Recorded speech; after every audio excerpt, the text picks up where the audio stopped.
ಓಂ ಶಾಂತಿ. ಅವ್ಯಕ್ತ ಬಾಪ್ದಾದರವರ ಮಹಾವಾಕ್ಯಗಳು. ದಿನಾಂಕ 30-3-2000 ಇಂದಿನ ಮುರಳಿಯ ಮುಖ್ಯಾಂಶ, मन को दुरुस्त रखने के लिए बीच बीच में 5 सेकंड भी निकाल कर मन को एकाग्र करो, एक्सरसाइज करो. ಬಾಬಾ ತಿಳಿಸ್ತಾರೆ, ಮನಸ್ಸನ್ನ ಆರೋಗ್ಯಕರವಾಗಿ ಇಟ್ಕೊಳ್ಳಿಕ್ಕೆ, ಮನಸ್ಸನ್ನು ದುರಸ್ತಿಯಾಗಿ ಇಟ್ಕೊಳ್ಳಿಕ್ಕೆ ನಮ್ಮ ಒಂದು ಇಡೀ ದಿನದಲ್ಲಿ ಆಗಾಗ 5 ಸೆಕೆಂಡ್ ಆದರೂ ಸಹ ಮನಸ್ಸಿನಲ್ಲೇ ನೀವು ಅಭ್ಯಾಸವನ್ನ ಅಥವಾ ಜ್ಞಾನದ ಎಕ್ಸರ್ಸೈಸ್ ಅನ್ನ ಮಾಡಿ. बाप दादा आज सभी बच्चों के 5 स्वरूप देख रहे हैं. जानते हो 5 स्वरूप कौन से हैं? जानते तो हो ना. बाप दादा ಇಂದು ಎಲ್ಲ ಮಕ್ಕಳಲ್ಲಿ 5 ಸ್ವರೂಪವನ್ನ ನೋಡ್ತಾ ಇದ್ದಾರೆ. ಆ 5 ಸ್ವರೂಪಗಳು ಯಾವುದು ಅನ್ನೋದು ನಿಮ್ಗೆ ಗೊತ್ತಿದೆ ಅಲ್ವಾ? ಅನೇಕ ಸಲ ಬಾಬಾ ಮುರಳಿಯಲ್ಲಿ ಹೇಳಿದಾರಲ್ಲ, ನಮ್ಮ 5 ಸ್ವರೂಪಗಳು ಯಾವುದನ್ನೆಲ್ಲ ನಾವು ಯೋಗದಲ್ಲಿ ಅನುಭವ ಮಾಡ್ಬೇಕು.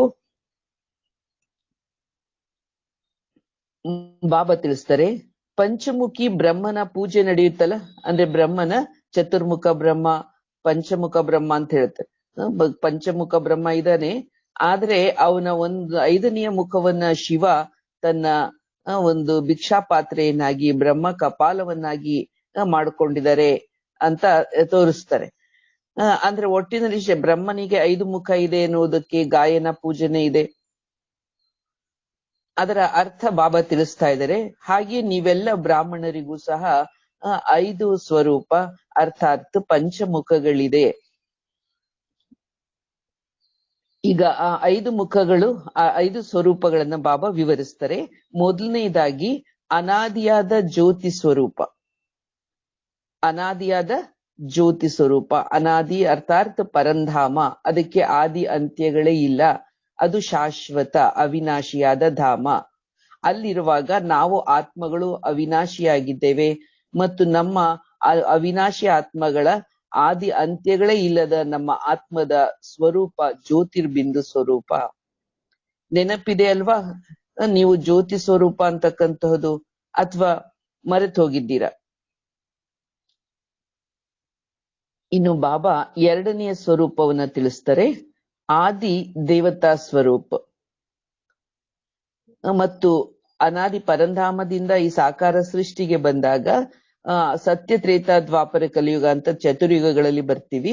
ಈ ಚತುರ್ಯುಗದಲ್ಲಿ ಅಥವಾ ಈ ಮಾನವ ಜಗತ್ತಿನ ಆದಿ ಯುಗ ಅಂದ್ರೇನೆ ಸತ್ಯಯುಗ, ಯುಗಾದಿ. ಅಲ್ಲಿಯೇ ನಮ್ಮ ದೇವತಾ ಯುಗದ ಸ್ವರೂಪ ಯಾವುದು? ಆದಿ ದೇವತಾ ಸ್ವರೂಪ. ನಾವು ಆದಿ ದೇವತೆಯ ಸ್ವರೂಪ, ಅದಕ್ಕೆ ಆದಿ ನಾರಾಯಣ ಅಂತ ಹೇಳ್ತಾರೆ, ಆದಿ ಶೇಷ ಅಂತ ಹೇಳ್ತಾರೆ. ಪಹುಂಚ್ ಗಯೇ ದೇವತಾ ಸ್ವರೂಪ ಮೇ. ಈಗ ಬಾಬಾ ಹೇಗೆ ನಮಗೆ ಮುರಳಿಯಲ್ಲಿ ಜ್ಞಾನದ ಎಕ್ಸರ್ಸೈಸ್ ಮಾಡಿಸ್ತಾ ಇದ್ದಾರೋ ಅದೇ ರೀತಿಯಲ್ಲಿ ನಾವು ಸಹ ಮಾನಸಿಕವಾಗಿ ಅಥವಾ ಮನಬುದ್ಧಿ ಸಂಸ್ಕಾರಗಳಿಂದ ಅನುಭವ ಮಾಡ್ತಾ ಇರಬೇಕು. ಇವತ್ತು ಬಾಬಾ ನಮ್ಗೆ ಶಿವಬಾಬಾ ಮನಸ್ಸಿನ ಡ್ರಿಲ್ ಮಾಸ್ಟರ್ ಆಗಿದ್ದಾರೆ. ಹೇಗೆ ಅಲ್ಲಿ ಪ್ರಾಣಾಯಾಮ ಅಥವಾ ಯೋಗಾಸನ ಅಥವಾ ಡ್ರಿಲ್ ಅನ್ನ ಕಲಿಸ್ಕೊಡುವಂತವ್ರು ಒಬ್ರು ಮಾಸ್ಟರ್ ಇರ್ತಾರೆ. ಅವ್ರು ಹೀಗೆ ಮಾಡಿ, ಉಸಿರನ್ನ ಹೀಗೆ ತಗೊಳ್ಳಿ, ಹೀಗೆ ತಗೊಂಡು ಎಡದಿಂದ ತಗೊಂಡು ಬಲಕ್ಕೆ ಬಿಡಿ ಅಥವಾ ಇದೆಲ್ಲ ನಮ್ಗೇನ್ ಹೇಳ್ತಿರ್ತಾರೆ, ಎಕ್ಸರ್ಸೈಸ್ ಅನ್ನ ನಮ್ಗೆ ಹೇಳ್ತಾ ಇರ್ತಾರೆ. ನಾವು ಹಾಗೆ ಮಾಡ್ತೇವೆ, ಕಲಿತೀವಲ್ಲ. ಅದೇ ತರ ಬಾಬಾ ಮನಸ್ಸಿನ ಎಕ್ಸರ್ಸೈಸ್ ಹೇಗೆ ಹೇಳ್ತಾ ಇದಾರೋ ಈಗ ನಾವು ಅದೇ ತರ ಮಾಡ್ತಾ ಹೋಗೋಣ. ಈಗ ಮೊದಲನೆಯ ಎಕ್ಸರ್ಸೈಸಿನ, ಮನಸ್ಸಿನ ಎಕ್ಸರ್ಸೈಸಿನ ಪಾಯಿಂಟ್ ಯಾವುದು? ಈಗ ನಾವೆಲ್ಲ ಪರಂಧಾಮದಲ್ಲಿ ಅರ್ಥಾತ್ ಆತ್ಮಲೋಕದಲ್ಲಿ ಇದ್ದೇವೆ. ನಮ್ಮ ಒಂದು ಸ್ವರೂಪ ಅಲ್ಲಿ ಜ್ಯೋತಿ ಬಿಂದು ಸ್ವರೂಪವಾಗಿದೆ. ಇದನ್ನ ಒಂದು 5 ಸೆಕೆಂಡ್ ನಾನು ಜ್ಯೋತಿ ಸ್ವರೂಪ ಅಂತಕ್ಕಂಥದನ್ನ ಕಂಪ್ಲೀಟ್ ಆಗಿ ಎಮರ್ಜ್ ಮಾಡಿಕೊಂಡು ಅದನ್ನ ಅನುಭವ ಮಾಡಿ ಮತ್ತು ಅದರ ಬಗ್ಗೆ ನೀವು ಒಂದು ಸ್ಥಿರತೆಯನ್ನ ಅಥವಾ ಆ ಒಂದು ಸ್ವಸ್ಥಿತಿಯನ್ನ ರೂಪಿಸ್ಕೊಳ್ಳಿ. ಇನ್ನ ಸೆಕೆಂಡ್ ಎಕ್ಸರ್ಸೈಸ್ ಪಾಯಿಂಟ್ ಯಾವುದಾಗಿದೆ? ಈ ಆತ್ಮ ಈ ಜಗತ್ತಿಗೆ ಬರ್ತೇವೆ, ಈ ಜಗತ್ತಿಗೆ ಬಂದಾಗ ಈ ಜಗತ್ತು ಹೇಗಿತ್ತು ಆರಂಭದಲ್ಲಿ ಅಂದ್ರೆ ಇದು ಸತ್ಯಯುಗವಾಗಿತ್ತು. ಅಲ್ಲಿ ನನ್ನ ಸ್ವರೂಪ ಏನಾಗಿತ್ತು, ನಾನು ಹೇಗಿದ್ದೆ ಸತ್ಯಯುಗದಲ್ಲಿ ಅಂದ್ರೆ ದೇವತಾ ಸ್ವರೂಪದಲ್ಲಿದ್ದೆ. ಇದು ಸೆಕೆಂಡ್ ಎಕ್ಸಸೈಸ್. ಈಗ ದೇವತಾ ಸ್ವರೂಪದಲ್ಲಿ ಬಂದ್ರಿ ತಾನೆ.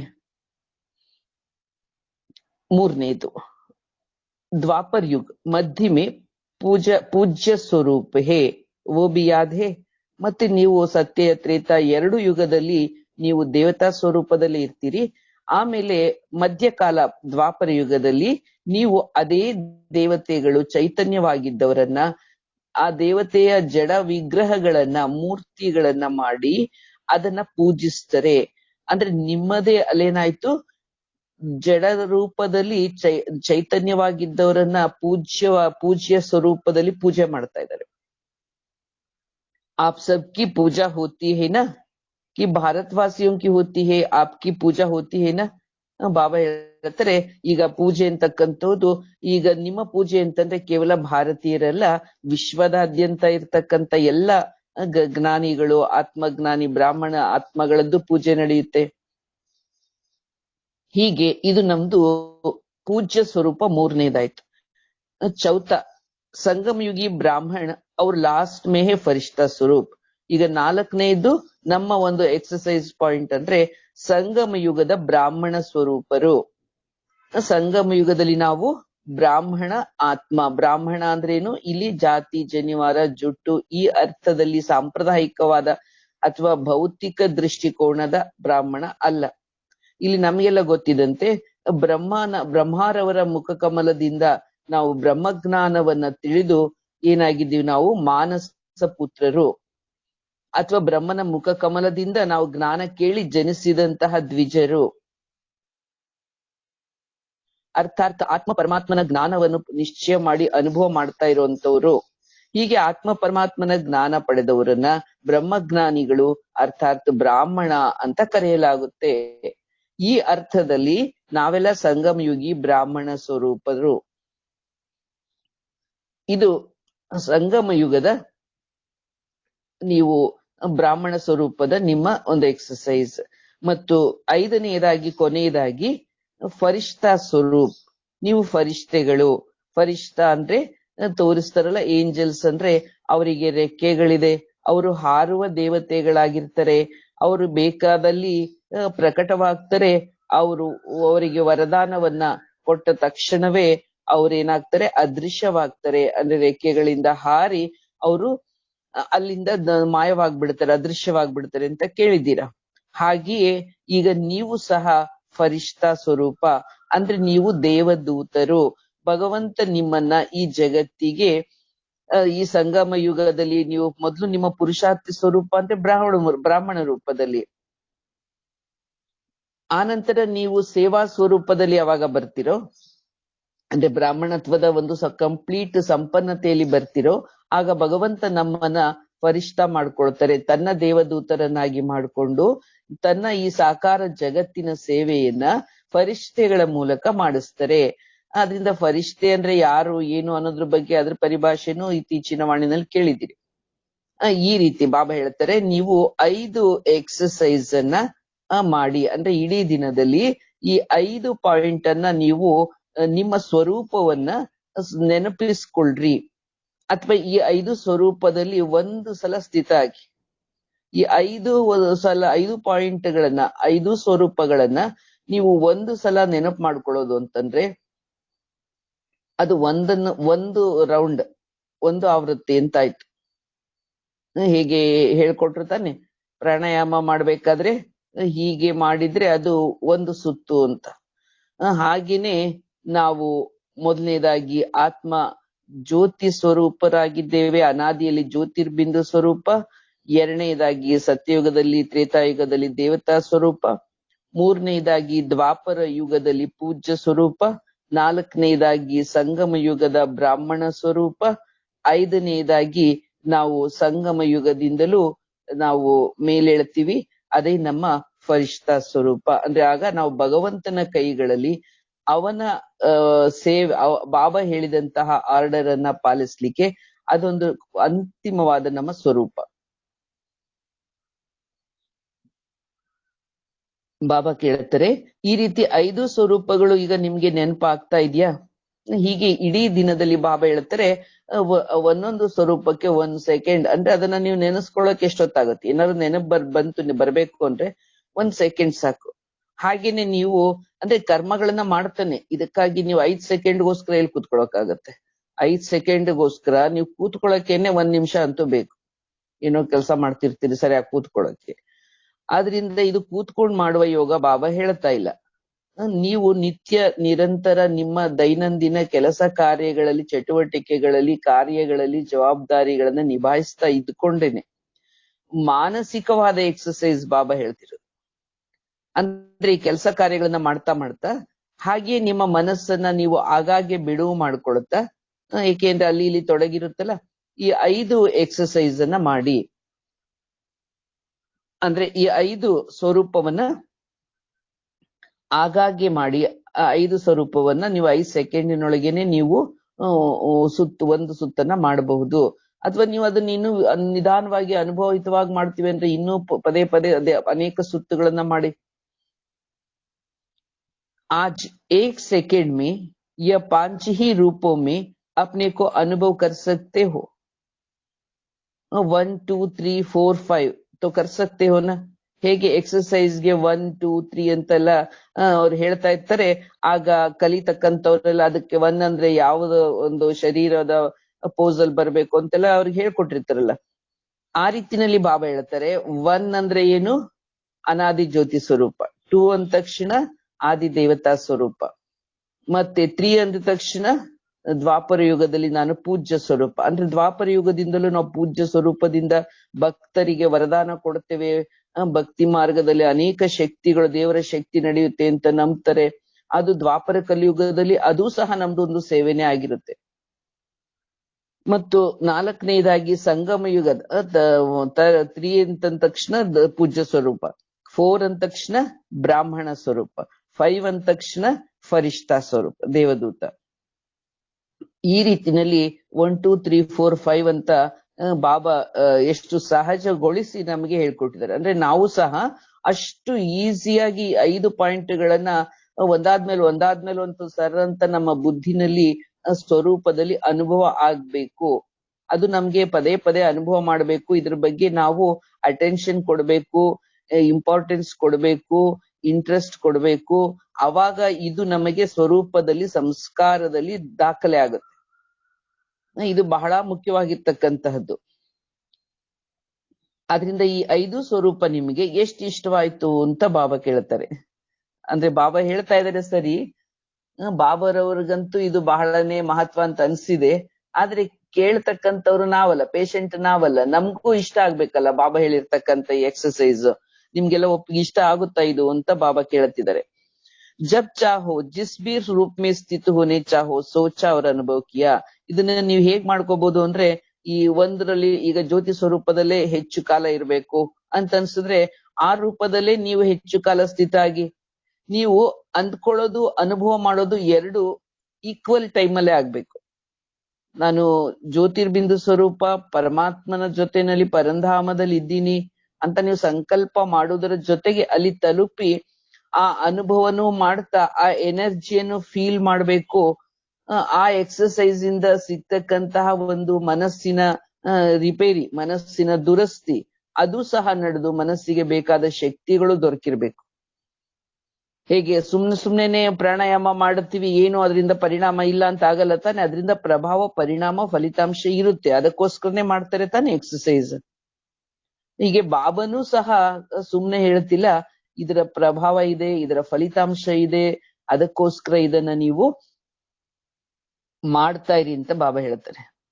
5 ಪಾಯಿಂಟ್ ಅನ್ನ ಹೇಗೆ ಆದಿಯಲ್ಲಿ ಅಂದ್ರೆ ಸತ್ಯುಗದಲ್ಲಿ ಹೇಗಿರುತ್ತೆ, ಅಲ್ಲಿ ಎಕ್ಸರ್ಸೈಸ್ ಪ್ರಾಣಾಯಾಮ ಅಥವಾ ಇದೆಯಾ ಮಾನಸಿಕ ಎಕ್ಸರ್ಸೈಸ್ ಇದೇನು ಇರೋದಿಲ್ಲ. ಆದ್ರೆ ಅಲ್ಲಿ ನಿತ್ಯ ಜೀವನದ ಚಲನೆ ವಲನೆಗಳಲ್ಲೇ ಎಕ್ಸರ್ಸೈಸ್ ಇರ್ತಿತ್ತು. ನೋಡಿ, ಈಗ ಸತ್ಯುಗ ನಿಧಾನವಾಗಿ ಹತ್ರ ಬರ್ತಾ ಇದೆ ತಾನೆ. ಸತ್ಯುಗದಲ್ಲಿ ಮಾತೆತ್ತಿದ್ರೆ ಹೊರಗಡೆ ಓಡಾಡ್ಲಿಕ್ಕೆ ಸ್ಕೂಟರು, ಕಾರು, ಆಟೋ ರಿಕ್ಷಾ ಇದ್ಯಾವುದು ತಗೊಳ್ಳೋದಿಲ್ಲ. ಬಹಳ ದೂರ ಹೋಗೋಂಗಿದ್ರೆ ಮಾತ್ರ ಪಿಕ್ನಿಕ್ಗೆ ಇತ್ಯಾದಿ ಪುಷ್ಪಕ ವಿಮಾನಗಳನ್ನು ಉಪಯೋಗಿಸ್ತಾರೆ. ಅದ್ ಬಿಟ್ರೆ ಪುಷ್ಪಕ ವಿಮಾನ ಬಿಟ್ರೆ ಇನ್ನೊಂದು ಟ್ರಾನ್ಸ್ಪೋರ್ಟ್ ಮಾಡ್ಲಿಕ್ಕೆ ಯಾವ್ದು ಅಲ್ಲಿ ಇರೋದಿಲ್ಲ. ಅಲ್ಲಿ ನ್ಯಾಚುರಲ್ ಆಗಿ ಕಾಲಿಂದನೇ ನಡೆದಾಡ್ತಾರೆ. ಈಗ್ಲೂ ಅದೇ ಕಾಲ ವಾಪಸ್ ಬಂತು. ಎಲ್ಲಾರು ನಿಯಮ ಬಂತು ತಾನೆ, ಕಾಲಿಂದ ಅಂದ್ರೆ ವಾಹನ ತಗೊಂಡೋದ್ರೆ ಅದನ್ನ ಸೀಸ್ ಮಾಡ್ತೀವಿ. ಏನಾದ್ರೂ ಹಾಲು ತರಕಾರಿ ತಗೋಬೇಕಾದ್ರೆ ಹತ್ತಿರದ ಮಾರ್ಕೆಟ್ಗೆ ನಡ್ಕೊಂಡೋಗಿನೇ ತಗೊಂಬನ್ನಿ ಅಂತೇಳಿ. ಹೀಗೆ ಸತ್ಯುಗದ ಒಂದೊಂದೇ ಲಕ್ಷಣ ಹತ್ರ ಬರ್ತಾ ಇದೆ ತಾನೆ. ನೋಡಿ, ಸತ್ಯುಗದಲ್ಲಿ ಯಾರು ಒಬ್ಬರ ಮೇಲೆ ಒಬ್ರಿಗೆ ಅಟ್ಯಾಚ್ಮೆಂಟ್ ಇಲ್ಲ, ಡಿಟ್ಯಾಚ್ ಆಗಿರ್ತಾರೆ. ಡಿಸ್ಟೆನ್ಸ್ ಇರುತ್ತೆ ಒಬ್ರಿಗೊಬ್ಬರಿಗೆ, ಮನೆಗಳಿಗೂ ಡಿಸ್ಟೆನ್ಸ್ ಇರುತ್ತೆ, ಮತ್ತು ವ್ಯಕ್ತಿಗಳಲ್ಲೂ ಡಿಸ್ಟೆನ್ಸ್ ಇರುತ್ತೆ. ಒಬ್ರಿಗೊಬ್ರು ಕಿಕ್ಕಿರೋದು ಗುಂಪು ಕಟ್ಟೋದಿಲ್ಲ, ಅಥವಾ ಒಂದೇ ಮನೆಯಲ್ಲಿ ಯಾರು ಇಬ್ಬಿಬ್ರು ಜೊತೆ ಆಗಿನೇ ಅಂಟಾಕೊಂಡೇ ಇರೋದಿಲ್ಲ, ಡಿಟ್ಯಾಚ್ ಆಗಿರ್ತಾರೆ. ಹಾಗೆ ಈಗ್ಲೂ ಸಹ ಮನೆ ಜನಗಳ ಜೊತೆನಲ್ಲಿ ಸಮೂಹದಿಂದ ಡಿಸ್ಟೆನ್ಸ್ ಅಲ್ಲದೆ ಮನೆಯವ್ರ ಜೊತೆಗೂ ಡಿಸ್ಟೆನ್ಸ್ ಕಾಯ್ಬೇಕಾಗುತ್ತೆ. ಏಕೆಂದ್ರೆ ಎಷ್ಟೋ ಸಲ ನೋಡಿದ್ದೀವಲ್ಲ, ಎಷ್ಟೋ ಜನ ಮಾತೆಯರಿಗೆ, ಪಾಪ ವಯಸ್ಸಾದವರಿಗೆ, ಒಲ್ಲೂ ಓಡಾಡದೆ ಇದ್ದವರಿಗೆ ಈ ಕರೋನಾ ಬಂದಿದೆ ಅಂದ್ರೆ ಕಾರಣ ಏನಾಗಿರುತ್ತೆ? ಮಕ್ಕಳು ಮೊಮ್ಮಕ್ಕಳು ಹೊರಗಡೆ ಸುತ್ತಾಡ್ಕೊಂಡ್ ಬರ್ತಾರೆ, ಅವ್ರ ಜೊತೆನಲ್ಲಿ ಮನೆಯವರಲ್ವಾ ಅಂತ ಡಿಸ್ಟೆನ್ಸ್ ಮೇಂಟೈನ್ ಮಾಡೋದಿಲ್ಲ. ಅಂದ್ರೆ ಮಕ್ಕಳು ಮೊಮ್ಮಕ್ಕಳು ತಮ್ಮ ತಾಯಿ ತಂದೆ ಅಜ್ಜಿ ತಾತಗಳ ಜೊತೆ ಡಿಸ್ಟೆನ್ಸ್ ಮೇಂಟೈನ್ ಮಾಡಲ್ಲ. ಅವಾಗ ಏನಾಗುತ್ತೆ, ಅವರಿಂದ ಅವ್ರಿಗೆ ಬಂದು ಇದೆಲ್ಲ ದುಷ್ಪರಿಣಾಮ ಆಗಿರುತ್ತೆ. ಅದ್ರಿಂದ ಇದೆಲ್ಲ ಸತ್ಯುಗದಲ್ಲಿ ನಾವೇನ್ ಹೇಗಿರ್ಬೇಕು ಅನ್ನೋದಕ್ಕೆ ಪ್ರಕೃತಿ ತಾನೇ ಸೆಟ್ ಮಾಡ್ಕೊಂಡ್ಬಿಡುತ್ತೆ, ತಾನೇ ನಮ್ಮನ್ನೆಲ್ಲ ಸೆಟ್ ಮಾಡುತ್ತೆ. ಈ ಜ್ಞಾನದಿಂದ ಸೆಟ್ ಆಗೋದು ಒಂದು. ಈಗ ಸಮಯ ಪಾಠ ಕಲಿಸಿ ನಾವೇ ಅನಿವಾರ್ಯತೆಯಿಂದ ಸೆಟ್ ಆಗ್ಬೇಕು. ಅದರಿಂದ ಇದೊಂದು ಬಹಳನೇ ಒಂದು ಪರಿವರ್ತನೆಯ ಮಹಾಪರ್ವ ನಡೀತಾ ಇದೆ ಅಂತ ಅನ್ಬೋದು. ಹೀಗೆ ಬಾಬಾ ತಿಳಿಸ್ತಾ ಇದ್ದಾರೆ. ಇದೊಂದು ಎಕ್ಸಾಂಪಲ್ ಹೇಳಿದ್ದು, ಇದೆಲ್ಲ ವಾಣಿ ಪಾಯಿಂಟ್ ಅಂತ ಅನ್ಕೋಬೇಡಿ. ಈಗ ಬಾಬಾ ಹೇಳ್ತಾ ಇರೋದೇನು, 5 ಎಕ್ಸಸೈಸ್. ಹೇಗೆ ಸತ್ಯುಗದಲ್ಲಿ ನಿಮ್ದೇನಿತ್ತು, ನ್ಯಾಚುರಲ್ ನಿಮ್ಮ ಓಡಾಟನೇ ನಿಮ್ಮ ಎಕ್ಸಸೈಸ್ ಆಗುತ್ತೆ. ಏಕೆಂದ್ರೆ ಅಲ್ಲಿ ಫ್ರೀಯಾಗಿ ಆರಾಮವಾಗಿ ಹೊರಗೆ ಬಂದ್ರೆ ಅಲ್ಲಿ ಟಾರ್ ರಸ್ತೆ ಇರೋದಿಲ್ಲ. ಸುತ್ತಮುತ್ತ ಅಲ್ಲಿ ಹಸಿರು ಗಿಡ ಮರಗಳು, ಹಣ್ಣು ಹೂವುಗಳು, ಅಲ್ಲಿ ಹಸಿರು ಹಾಸಿನ ಮೇಲೆ ಅವರು ಓಡಾಡ್ಕೊಂಡು ಎಕ್ಸಸೈಸ್ ಮಾಡ್ತಾರೆ. ಬಾಬಾ ತಿಳಿಸ್ತಾ ಇದ್ದಾರೆ, ಈಗ ಪುನಃ ಮೊದಲು ನೀವು ಸತ್ಯುಗದ ಆದಿನಲ್ಲೂ ನಡೆದಾಡ್ತಾ ಇದ್ರಿ, ಈಗ ಅಂತ್ಯದಲ್ಲೂ ಸಹ ಅಲ್ಲಿ ಸತ್ಯುಗದಲ್ಲಿ ಸ್ವಾಭಾವಿಕ ಎಕ್ಸಸೈಸ್ ಅಂತ ಬಾಬಾ ಹೇಳಿದ್ರು, ನ್ಯಾಚುರಲ್ ಎಕ್ಸಸೈಸ್ ಅಂದ್ರೆ ಅದು ಶಾರೀರಿಕವಾದದ್ದು ಬಾಬಾ ಹೇಳಿದ್ದು. ಈಗ ಇಲ್ಲಿ ಸಂಗಮ ಯುಗದಲ್ಲಿ ಬಾಬಾ ಹೇಳ್ತಾ ಇರೋದು ಮಾನಸಿಕ ಎಕ್ಸಸೈಸ್. ಈ ಮಾನಸಿಕ ಎಕ್ಸಸೈಸ್ ಅನ್ನು ನೀವು ನಿತ್ಯ ನಡೆದಾಡ್ತಾನೆ ಮಾಡ್ಬೋದು. ಯಾವ ರೀತಿ ಸ್ಥೂಲ ಎಕ್ಸಸೈಸ್ ಅಂತಕ್ಕಂಥದ್ದು ತನುವನ್ನ ಆರೋಗ್ಯವನ್ನಾಗಿಡುತ್ತೆ. ಸ್ಥೂಲ ಎಕ್ಸಸೈಸ್ ದೇಹವನ್ನ ಏನ್ ಮಾಡುತ್ತೆ, ದುರಸ್ಥನ್ನಾಗಿ ಮಾಡುತ್ತೆ, ಸ್ವಾಸ್ಥ್ಯವನ್ನಾಗಿ ಮಾಡುತ್ತೆ. ಆದ್ರಿಂದ ನೀವು ಓಡಾಡ್ಕೊಂಡಿದ್ದೇನೆ ಮನಸ್ಸಿನ ಎಕ್ಸಸೈಸ್ ಅನ್ನ ಮಾಡಿ. ತೋ ಚಲ್ತೆ ಫಿರ್ತೆ ಯೇ ಮನ್ ಕಿ ಎಕ್ಸಸೈಸ್ ಕರ್ತೆ ರಹೋ. ಏನ್ ಹೇಳ್ತಾ ಇದಾರೆ ಬಾಬಾ, ನೀವು ಓಡಾಡ್ಕೊಂಡಿದ್ದು ಮನಸ್ಸಿನ ಎಕ್ಸಸೈಸ್ ಮಾಡಿ ಅಂದ್ರೆ ಅದಕ್ಕೇನೆ ಹೇಳಲಾಗುತ್ತೆ ನೋಡಿ, ಸಿದ್ಧಗಂಗಾ ಸ್ವಾಮಿ ನಡೆದಾಡುವ ದೇವರು ಅಂತ ಅವ್ರನ್ನ ಕರೆದ್ರು. ಏಕೆ ಸುಮ್ನೆ ಕರೀಲಿಕ್ಕೆ ಆಗಲ್ಲ, ಅವರು ಓಡಾಡ್ಕೊಂಡಿದ್ರು, ಅವರು ಮೆಂಟಲಿ ಅವರ ಕಾನ್ಶಿಯಸ್ ಆಗಿತ್ತು. ಹಾಗೇನೆ ಬಾಬಾ ಹೇಳ್ತಾರೆ, ನೀವು ಸಹ ನಡೆದಾಡುವಾಗ ಅಂದ್ರೆ ಏನು, ನೀವು ನಿತ್ಯ ಕರ್ಮಗಳಲ್ಲಿ ತೊಡಗಿರುವಾಗ್ಲೇನೆ ನೀವು ಮನಸ್ಸಿನಿಂದ ಈ ರೀತಿಯಾಗಿ ಎಕ್ಸಸೈಸ್ ಅನ್ನ ಮಾಡಿ. ಆಗ ಏನಾಗುತ್ತೆ, ಓಡಾಡ್ಕೊಂಡಿರೋ ಮಾಡಿದ್ರೆ ಏನಾಗುತ್ತೆ, ಕೂತ್ಕೊಂಡ್ ಮಾಡಿದ್ರೆ ಏನಾಗುತ್ತೆ. ಅಂದ್ರೆ ಕೂತ್ಕೊಂಡ್ ಮಾಡೋದು ಬೆಳಗ್ಗೆ ಸಾಯಂಕಾಲ ಕ್ಲಾಸ್ ಟೈಮ್. ಇಡೀ ದಿನ ನಾವು ಕರ್ಮಕ್ಷೇತ್ರದಲ್ಲಿ ಓಡಾಡ್ಕೊಂಡೆ ಅಂದ್ರೇನು, ನಮ್ಮ ನಿತ್ಯ ಕರ್ಮಗಳನ್ನ ಮಾಡುವಾಗ ನಮ್ಮ ಮನಸ್ಸನ್ನು ಪವರ್ಫುಲ್ ಆಗಿ ಮಾಡ್ಕೋಬೇಕು. ಆಗ ಕರ್ಮಗಳನ್ನ ಹೇಗೆ ಮಾಡ್ಬೇಕು ಅನ್ನೋದು ಬಾಬಾ ಟಚ್ ಮಾಡಿಸ್ತಾರೆ. ಅದಕ್ಕೋಸ್ಕರ ವಿಶೇಷವಾಗಿ ಇಸ್ಕಿಲಿಯೇ ಟೈಮ್ ನಹಿ ಚಾಯಿ. ಅದಕ್ಕಾಗಿ ನೀವು ಟೈಮ್ ಮಾಡ್ಕೊಂಡು ಕೂತ್ಕೋತೀನಿ, ಈಗ ಅದಾಯ್ತು, ಈಗ ಇದಾಯ್ತು, ಇಷ್ಟು ಗಂಟೆ ಆಯ್ತು, ನಾನು ನಿಮ್ಮ ವಾಣಿ ಓದ್ಕೊಂಡು ಕೂತ್ಕೋತೀನಿ, ಅಥವಾ ಏನೋ ಒಂದು ಮಧ್ಯ ಬಿಡು ಮಾಡ್ಕೊಂಡು ಕೂತ್ಕೊಂಡ್ ಮಾಡ್ತೀನಿ ಅನ್ನೋದು ಬಾಬಾ ಹೇಳ್ತಾರೆ. ಅದು ಅಗತ್ಯ ಇಲ್ಲ ಅಂತ. ನಿಮ್ಮ ಕಾನ್ಶಿಯಸ್ ಅಲ್ಲೇನೆ ಈ 5 ಸ್ವರೂಪಗಳು ನಿಮ್ಮ ನಿತ್ಯ ಕರ್ಮಗಳಲ್ಲೇ ಮಧ್ಯನೇ ಬರ್ಲಿ. 5 ಸೆಕೆಂಡ್ ಇಷ್ಟು ಟೈಮನ್ನು ನೀವು ಮಾಡ್ಕೊಳಕ್ ಆಗುತ್ತಾ ಇಲ್ವಾ ಹೇಳಿ. ಅಂದ್ರೆ ನಿಮ್ಮ ಮನಸ್ಸಿಗೆ ಬಾಬಾ ಹೇಳ್ತಿರೋದು, ಮನಸ್ಸಿಗೆ 5 ಸೆಕೆಂಡ್ ಫುಲ್ ಸ್ಟಾಪ್ ಮಾಡಿ, ಮನಸ್ಸಿನ ಟ್ರಾಫಿಕ್ ಅನ್ನ ಕಂಟ್ರೋಲ್ ಮಾಡಿ, ಈ 5 ಸೆಕೆಂಡ್ಗಳಿಗೆ ಅವಕಾಶ ಕೊಡೋದು. ಹೇಗೆ ನೋಡಿ, ಹೆವಿ ಟ್ರಾಫಿಕ್ ಇದ್ರೂ ಸಹ ಆಂಬ್ಯುಲೆನ್ಸ್ ಬಂತು ಅಂದ್ರೆ ಏನ್ ಮಾಡ್ತಾರೆ, ಉಳಿದೆಲ್ಲ ವಾಹನಗಳನ್ನ ತಡೆದು ಆಂಬ್ಯುಲೆನ್ಸ್ಗೆ ವ್ಯವಸ್ಥೆ ಮಾಡ್ಕೊಡ್ತಾರೆ. 0 ಟ್ರಾಫಿಕ್ ಮಾಡ್ಬಿಟ್ಟು ಆಂಬ್ಯುಲೆನ್ಸ್ ಅನ್ನು ಫಾಸ್ಟ್ ಹೋಗಕ್ ಬಿಡ್ತಾರೆ. ಹಾಗೇನೆ ನಾವು ಮನಸ್ಸಿನಲ್ಲಿ ಏನ್ ಮಾಡ್ಬೇಕು, ಹಾಗಾಗಿ 0 ಟ್ರಾಫಿಕ್ ಮಾಡ್ಬಿಡ್ಬೇಕು, ಉಳಿದಿದ್ದನ್ನೆಲ್ಲ ನಾವು ತಡಿಬೇಕು. ಬಾಬಾ ಹೇಳದಂತಹ ಈ ಆಂಬ್ಯುಲೆನ್ಸ್ ಅಂದ್ರೆ 5 ಸ್ವರೂಪಗಳ ಅನುಭವಕ್ಕೆ ನಾವು ದಾರಿ ಮಾಡ್ಕೊಡ್ಬೇಕು. ಅರ್ಥಾತ್ ಅದನ್ನ ಸ್ವರೂಪದ ಅನುಭವ ಮಾಡ್ಬೇಕು. ಯಾರಾದ್ರೂ 5 ಸೆಕೆಂಡು ನನಗೆ ಮನಸ್ಸಿಗೆ ಬಿಡು ಮಾಡ್ಕೊಳ್ಳೋಷ್ಟು ಪುರ್ಸೊತ್ತಿಲ್ಲ ಅಂತ ಹೇಳೋರಿದ್ದೀರಾ? ಯಾರೂ ಇಲ್ಲ. ಹಾಗಿದ್ದಾಗ ಬಾಬಾ ಹೇಳ್ತಾರೆ, ಕೆಲವರು ಇನ್ ಮುಂದೆ ನೀವ್ ಈ ತರ ಹೇಳೋದಿಲ್ಲ ತಾನೆ, ಏನ್ ಮಾಡೋದು, ಟೈಮ್ ಸಿಗೋದಿಲ್ವಲ್ಲ ಅನ್ನೋದು ಕೆಲವ್ರು ನೆಪ ಹೇಳ್ತಾರಲ್ಲ, ಕುಂಟು ನೆಪಗಳನ್ನ. ಈ ತರ 5 ಸ್ವರೂಪ ಅನುಭವ ಮಾಡಿ ಅಂದ್ರೆ ಟೈಮ್ ಸಿಗಲ್ಲ ಅಂತಾರಲ್ಲ. ಈ ಮಾತನ್ನ ನೀವ್ ಇನ್ನೊಂದ್ಸಲ ಹೇಳ್ಬಾರ್ದು ತಾನೆ. ಆದ್ರಿಂದ ನೀವೇನ್ ಮಾಡ್ಬೇಕು ಮಕ್ಕಳೆಲ್ಲ, ಎಕ್ಸರ್ಸೈಸ್ ಅನ್ನ ಮಧ್ಯ ಮಧ್ಯ ಮಾಡ್ತಾ ಇರ, ಅಂದ್ರೆ ಆಗಿಂದಾಗೆ ಮಾಡ್ತಾ ಇರಿ. ನಿಮ್ಗೆ ಯಾವ ವಿಷಯ ಗಹನವಾಗಿ ಮನಸ್ಸಿನ ಮೇಲೆ ಪರಿಣಾಮ ಬೀರಿರುತ್ತೋ ಅದೇನಾಗುತ್ತೆ, ನೀವ್ ಇಡೀ ದಿನ ನಿಮ್ಮ ಕೆಲಸ ಕಾರ್ಯಗಳನ್ನ ಮಾಡ್ತಾ ಇರ್ತೀರ, ಅಗತ್ಯ ಇರತಕ್ಕಂಥ ಜವಾಬ್ದಾರಿಯನ್ನ. ಸ್ವಲ್ಪ ಫ್ರೀ ಆಗಿದ ತಕ್ಷಣ ಏನಾಗುತ್ತೆ, ಮತ್ತೆ ಅದೇ ಪಾಯಿಂಟ್ ನಿಮ್ಮ ರೈಸ್ ಆಗಿ ಅದನ್ನೇ ಎಮರ್ಜ್ ಆಗಿ ನಿಮ್ಮ ಬುದ್ಧಿ ಮನಸ್ಸಿನ ಮುಂದೆ ತಂದು ಕೊಟ್ಬಿಡುತ್ತೆ. ಮತ್ತೆ ಅದೇ ಡಿಸ್ಟರ್ಬೆನ್ಸ್ ಏನಾರು ಆಗಿದ್ರೆ ಅದೇ ಜ್ಞಾಪಕ ಬರ್ತಾ ಇರುತ್ತೆ. ಬಾಬಾ ಹೇಳ್ತಾರೆ ಆ ರೀತಿನಲ್ಲಿ, ಯಾಕೆ ಅಂದ್ರೆ ನೀವು ಅದ್ರ ಬಗ್ಗೆ ಅಷ್ಟು ಅದು ಇಂಪಾರ್ಟೆಂಟ್ ಅಂತ ನೀವು ಡೀಪ್ ಆಗಿ ಅದ್ರ ಬಗ್ಗೆ ಥಿಂಕ್ ಮಾಡಿರೋದ್ರಿಂದ ಅದು ರಿಪೀಟ್ ಆಗುತ್ತೆ. ಹಾಗೇನೆ ಈ 5 ಸ್ವರೂಪನು ಇಂಪಾರ್ಟೆಂಟ್ ಅಂತ ನೀವು ಆಳವಾಗಿ ಯೋಚಿಸಿದ್ರೆ, ಅದ್ರ ಬಗ್ಗೆ ಪೂರ್ತಿ ಮನಪೂರ್ವಕವಾಗಿ ಆಸಕ್ತಿ ವಹಿಸಿ ನಾನ್ ಮಾಡ್ಲೇಬೇಕಂತ ನೀವು ಇಂಟ್ರೆಸ್ಟ್ ತಗೊಂಡಿದ್ರೆ, ಅಟೆನ್ಷನ್ ಕೊಟ್ರೆ, ಖಂಡಿತ ಇದು ಆಗಾಗ 5 ಸೆಕೆಂಡಿನ ಈ ಸ್ವರೂಪಗಳು ಖಂಡಿತ ನೀವು ಮಧ್ಯ ಮಧ್ಯ ನೆನಪಿಸ್ಕೊಳ್ಳಕ್ಕೆ ಈಸಿ ಆಗುತ್ತೆ. ಬಾಬಾ ಹೇಳ್ತಾರೆ, ಯಾವುದೇ ಕೆಲಸ ಕಾರ್ಯಗಳಲ್ಲಿ ನೀವು ಬಾಹ್ಯವಾಗಿ ತೊಡಗಿರಬಹುದು, ಆದ್ರೆ ಈ ಮನಸ್ಸಿನ ಎಕ್ಸರ್ಸೈಸ್ ಅನ್ನ ಮಾಡಿ. ಅಂದ್ರೆ ಹೊರಗಿನ ಕೆಲಸಕ್ಕೂ ಮನಸ್ಸಿನ ಎಕ್ಸರ್ಸೈಸ್ಗೂ ಈ ಬಾಬಾ ಹೇಳ್ತಾರೆ ಲಿಂಕ್ ಇದೆ. ಅಂದ್ರೆ ಲಿಂಕ್ ಕೊಡಿ ನೀವು. ಕೆಲಸ ಬಾಹ್ಯದಲ್ಲಿ ಕೈಗಳು ಕೆಲಸ ಮಾಡ್ತಾ ಇರ್ಲಿ, ಕೆಲಸ ಮಾಡ್ಕೊಂಡಿದ್ದೇ ಮನಸ್ಸಿನ ಎಕ್ಸರ್ಸೈಸ್ ಅನ್ನ ಮಾಡಿ. ನೋಡಿ, ಇದು ಕರೆಕ್ಟ್ ಆಗಿ ಬಾಬಾ ನಮ್ಗೆ ಹೇಳ್ತಾ ಇರೋದು. ಯಾವತ್ತು ಕರ್ಮ ಕ್ಷೇತ್ರದಿಂದ ಪಲಾಯನ ಆಗೋದನ್ನ ಹೇಳಲ್ಲ. ಕರ್ಮಗಳ ಬಗ್ಗೆ ಉದಾಸಿ ಸನ್ಯಾಸಿಯಾಗಿ ಅಂತ ಹೇಳೋದಿಲ್ಲ. ಕರ್ಮಗಳ ವಿಷಯದಲ್ಲಿ ಕೆಲವ್ರು ಏನ್ ಮಾಡ್ತಾರೆ, ಯೋಗ ಅಂತ ಮೈಗಳತನ ಮಾಡ್ತಾರೆ, ಸುಮ್ನೆ ಕೂತ್ಕೊಂಡ್ಬಿಡೋದು. ಯೋಗ ಇಲ್ಲ, ಮನಸ್ಸು ಶಾಂತವಾಗಿರುತ್ತೆ, ಏನೋ ಒಂಥರ ರೆಸ್ಟ್ ಆಗ್ತಾ ಇರುತ್ತೆ. ಆ ರೀತಿನಲ್ಲಿ ಮೈಗಳತನ ಅಲ್ಲ ಇದು. ಇದು ಕರ್ಮಕ್ಷೇತ್ರದಲ್ಲಿ ನೀವು ಅಲರ್ಟ್ ಆಗಿದ್ಕೊಂಡು ನಿತ್ಯ ಕರ್ಮಗಳನ್ನ ಮಾಡಿಕೊಂಡೇನೆ ನಿಮ್ಮ ಮನಸ್ಸನ್ನು ಅಲರ್ಟ್ ಆಗಿ ಇಟ್ಕೊಳ್ರಿ, ಆಕ್ಟಿವ್ ಆಗಿ ಇಟ್ಕೊಳ್ರಿ. ಆಗ ಬಾಬಾ ಹೇಳ್ತಾರೆ, ನಿಮ್ಮ ಮನಸ್ಸು ಯಾವಾಗ್ಲೂ ದುರಸ್ಥವಾಗಿರುತ್ತೆ, ಅಂದ್ರೆ ಆರೋಗ್ಯಕರವಾದ ಮನಸ್ಥಿತಿ ಇರುತ್ತೆ. ಇದು ಸರಿ ತಾನೆ? ಅಂದ್ರೆ ಇದನ್ನ ಸುಮ್ನೆ ಒಂದು ಮಂತ್ರ ತರ ಓಂ ನಮ ಶಿವಾಯ ಓಂ ಓಂ ಅಂದಂಗೆ 5 ಪಾಯಿಂಟ್ ಜ್ಯೋತಿರ್ಬಿಂದು ಸ್ವರೂಪ ಮತ್ತು ಅನಾದಿ ದೇವತಾ ಸ್ವರೂಪ, ಪೂಜ್ಯ ಸ್ವರೂಪ, ಬ್ರಾಹ್ಮಣ ಸ್ವರೂಪ, ಫರಿಷ್ಠ ಸ್ವರೂಪ ಅಂತ ಇದು ಪದಗಳಲ್ಲ, ಇದು ಶಬ್ದಗಳಲ್ಲ, ಇದು ಶ್ಲೋಕ ಅಲ್ಲ. ಇದು ನಮ್ಮ ಒಂದೊಂದು ಫೀಲ್ ಮಾಡ್ಬೇಕು, ಅನುಭವ ಮಾಡ್ಬೇಕು.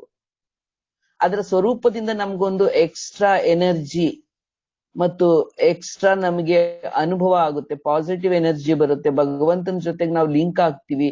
ನಮ್ಮ ಪ್ರಭಾವಲಯ, ನಮ್ಮ ಓರ ಅಂತಕ್ಕಂಥದ್ದು ಮತ್ತೆ ಇಮಿಡಿಯೇಟ್ ಹೈ ಲೆವೆಲ್ಗೆ ಹೋಗುತ್ತೆ, ಹೆಚ್ಚುತ್ತೆ, ವಿಸ್ತರಿಸುತ್ತೆ. ಹೀಗೆ ನಮ್ಗೇನೋ ರಕ್ಷಣೆ ಸಿಗುತ್ತೆ. ಇದೆಲ್ಲ ಇದ್ರ ಹಿಂದೆ ನೂರಾರು ಬೆನಿಫಿಟ್ ಇದೆ ನಮ್ಗೆ. ಅದರಿಂದ ಬಾಬಾ ಯಾಕೆ ಇದನ್ನ ಹೇಳ್ತಿದ್ದಾರೆ, ಈ ವರ್ತಮಾನ ಸಮಯದಲ್ಲಿ ನಮ್ಮ ಮಾನಸಿಕ ಶಕ್ತಿಯನ್ನ ಕುಂದಿಸುವಂತಹ, ಕುಗ್ಗಿಸುವಂತಹ ಅನೇಕ ಪರಿಸ್ಥಿತಿಗಳನ್ನ ನಾವು ನೋಡ್ತಾ ಇದ್ದೀವಿ. ಅದರಿಂದ ಈಗ ಈ ಟಾನಿಕ್, ಈ ವ್ಯಾಕ್ಸಿನೇಷನ್ ನಾವು ತಗೋಬೇಕು. ಈ 5 ಪಾಯಿಂಟ್ಗಳನ್ನ ನಾವು ಇಡೀ ದಿನದಲ್ಲಿ ಆಗಾಗ್ಗೆ ಸ್ಮರಿಸ್ಕೋತಾ ಅದರ ಅನುಭವ ಮಾಡಬೇಕು. ಆಗ ನಮ್ಮ ಮನಸ್ಸಿನ ಮೇಲೆ ಯಾವ ದುಷ್ಪರಿಣಾಮಗಳು, ದುರ್ಬಲತೆಗಳು ಉಂಟಾಗೋದಿಲ್ಲ. ಬಾಪ್ ದಾದ ತಿಳಿಸ್ತಿದ್ದಾರೆ, ಹೋಗ್ಲಿ ಅಟ್ಲೀಸ್ಟ್ ನೀವು ಹೇಗ್ ಮಾಡೋದು ಇದನ್ನ ಅಂತ ಅನ್ಕೊಂಡ್ರೆ ಒಂದ್ ಲೆಕ್ಕ ಹಾಕೊಳ್ಳಿ. ದಿನಕ್ಕೆ 1 ಗಂಟೆ, 24 ಗಂಟೆ ಇರುತ್ತೆ. ಈಗ ಪ್ರತಿ ಗಂಟೆಗೂ 5 ಸೆಕೆಂಡಿನ ಈ ಎಕ್ಸರ್ಸೈಸ್ ಮಾಡಿ. ಇದು ಸಾಧ್ಯನಾ? ನೋಡಿ, ಭಗವಂತ ನಮ್ಮನ್ನು ಎಷ್ಟು ವಿಧದಲ್ಲಿ ಕೇಳ್ಕೊಳ್ತಾ ಇದ್ದಾರೆ. ಅಂದ್ರೆ ಇದು ಭಗವಂತ ನಮ್ಮ ಕಷ್ಟ ಕಾಲದಲ್ಲಿ ಕೊಡ್ತಾ ಇರುವ ಸಹಾಯ. ಈ ಸಹಾಯವನ್ನ ತಗೊಂಡು ಇದನ್ನ ಸ್ವೀಕರಿಸಿ, ಗಂಟೆಗೆ ಎಷ್ಟು ಸೆಕೆಂಡ್, 1 ನಿಮಿಷಕ್ಕೆ 60 ಸೆಕೆಂಡ್ ಅಂಥದ್ದು 1 ಗಂಟೆಗೆ ಎಷ್ಟಿರುತ್ತೆ, ಎಷ್ಟು ಸೆಕೆಂಡ್ಗಳಾಗ್ಬಹುದು? ಈಗ ಬಾಬಾ 60 ನಿಮಿಷ ಕೇಳ್ತಾ ಇಲ್ಲ, ಅಥವಾ 60 ಸೆಕೆಂಡು ಕೇಳ್ತಾ ಇಲ್ಲ. 5 ಸೆಕೆಂಡ್ ಇದನ್ನ ಎಕ್ಸರ್ಸೈಸ್ ಮಾಡಿ. ಈಗ ನಾವೇನಾದ್ರೂ ಅಲಕ್ಷ್ಯ ಮಾಡಿದ್ರೆ ಮುಂದೆ ಕಾದಿರಿ. ಅವಾಗ ನೀವು ಬಾಬಾ ಬಾಬಾ ಅಂದ್ರೆ ಅವಾಗ ಬಾಬನ್ಗೂ ಪುರ್ಸೊತ್ತಿಲ್ಲ. ಈಗ ನಮಗ್ ಪುರ್ಸೊತ್ತಿಲ್ಲ ಅಲ್ವಾ, ಅಥವಾ ನಮಗ್ ಅಲಕ್ಷ್ಯತನ ಅಲ್ವಾ, ಅದೇ ನಮಗೆ ವಾಪಸ್ ಬರುತ್ತೆ. ಅದಕ್ಕೋಸ್ಕರ ಈಗ ಮಾಯಿ ನಮ್ಮನ್ನ ಅಲಕ್ಷ್ಯತನದಲ್ಲಿ ಬರುತ್ತೆ, ತರಿಸುತ್ತೆ, ಯಾಮಾರಿಸುತ್ತೆ. ಬಾಬಾವ್ರ ಮಹಾವಾಕ್ಯಗಳನ್ನ ಕೇಳಿದ್ರು ನಮ್ಗೆ ಇನ್ನು ನಮ್ಗೆ ಬಂದಿಲ್ಲಲ್ಲ ಜಗತ್ತಿಗೆ ಬಂದಂಗೆ ಅಂತ ಇನ್ನೂ ಸ್ವಲ್ಪ ತಾತ್ಸಾರ ಇದೆ. ಈಗ ಅದನ್ನೆಲ್ಲ ಬದಿ ಓದ್ಬೇಕು. ನಾವು ನೋಡ್ತಿರ್ತೀನಿ ಕೆಲವರೆಲ್ಲ ಕರೆಕ್ಟ್ ಆಗಿ ಜಾಯಿನ್ ಆಗ್ತಾರೆ ಯೋಗದ ಕ್ಲಾಸ್ಗೆ 6:45ಗೆ. ಅಟ್ಲೀಸ್ಟ್ ಎಲ್ಲಾರುನು ಸಹ ಈಗ ಮನೆಯಿಂದ ಇಲ್ಲಿಗೆ ಕ್ಲಾಸಿಗೆ ಬರ್ಬೇಕಂದ್ರೆ ಹೋಗ್ಲಿ ಒಂದ್ 10-15 ನಿಮಿಷ ಟೈಮ್ ಹೋಗ್ತಾ ಇತ್ತು. ಈಗ ನಿಮ್ ಮನೆಗಳಲ್ಲೇ ಕೂತು ಕೇಳೋದಲ್ವಾ. ಆಗಿರುವಾಗ ಪ್ರತಿಯೊಬ್ರು ಸಹ 6:45ಗೆ ಜಾಯಿನ್ ಆಗಿ ಒಂದ್ ಸ್ವಲ್ಪ ಹೊತ್ತು ಕೂತ್ಕೊಂಡು ಯೋಗ ಮಾಡಿದ್ರೆ ನಿಮ್ದು ಏನು ವೇಸ್ಟ್ ಆಗೋದಿಲ್ಲ ತಾನೆ, ಏನು ವೇಸ್ಟ್ ಆಗೋದಿಲ್ಲ. ಅದರಿಂದ ಟ್ರಾಫಿಕ್ ಕಂಟ್ರೋಲ್ ಅನ್ನ ಹಾಕ್ತಿವಿ. ಅದರಿಂದ ಎಲ್ರೂ ಸಹ 7 ಗಂಟೆಗಿಂತ ಮುಂಚೆನೆ ಒಂದು 5-10-15 ನಿಮಿಷಗಳ ಮುಂಚೆನೆ ಜಾಯಿನ್ ಆಗಿ ಕುತ್ಕೊಂಡು ಯೋಗ ಮಾಡಿ. ಮುರಳಿ ಆರಂಭವಾದ್ಮೇಲೆ ನಾವು ಜಾಯಿನ್ ಆದ್ರೂ ಸಹ ಅರ್ಧಂಬರ್ಧ ವಾಣಿ ಕೇಳ್ತೀವಿ. ಆಮೇಲೆ ನಮಗೂನು ಆ ಒಂದು ಶ್ರದ್ಧೆಗೆ ತಕ್ಕ ಫಲ ಸಿಗುತ್ತೆ.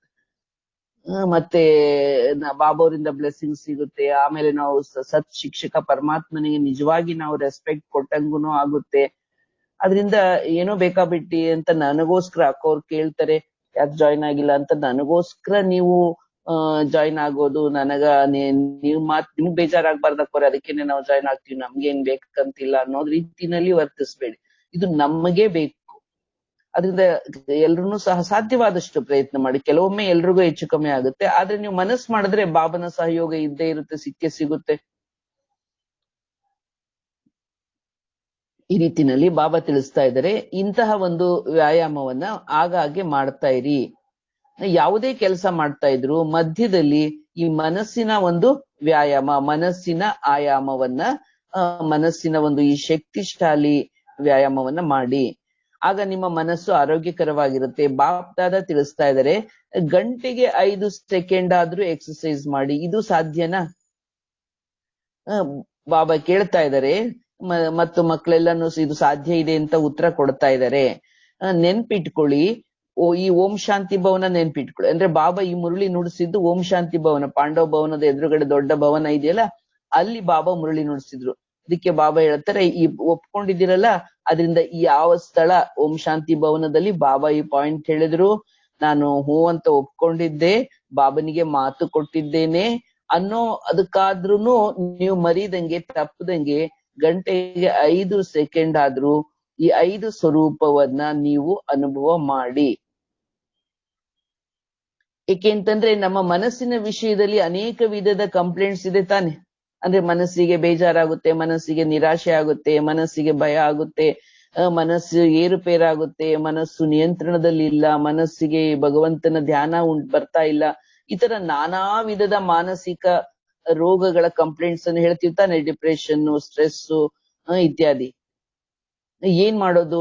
ಭಗವಂತನ ಧ್ಯಾನ ಮಾಡೋಣ, ಶಿವಬಾಬಾವ್ರ ಧ್ಯಾನ ಮಾಡೋಣ ಅಂದ್ರೆ ಪರಮಾತ್ಮನ ಮೇಲೆ ನೆನಪು ಪ್ರೀತಿ ಬರ್ತಾ ಇಲ್ಲ, ಇದು ಕಂಪ್ಲೇಂಟ್ ಇರುತ್ತೆ, ಏಕಾಗ್ರ ಆಗ್ತಾ ಇಲ್ಲ ಅಂತ.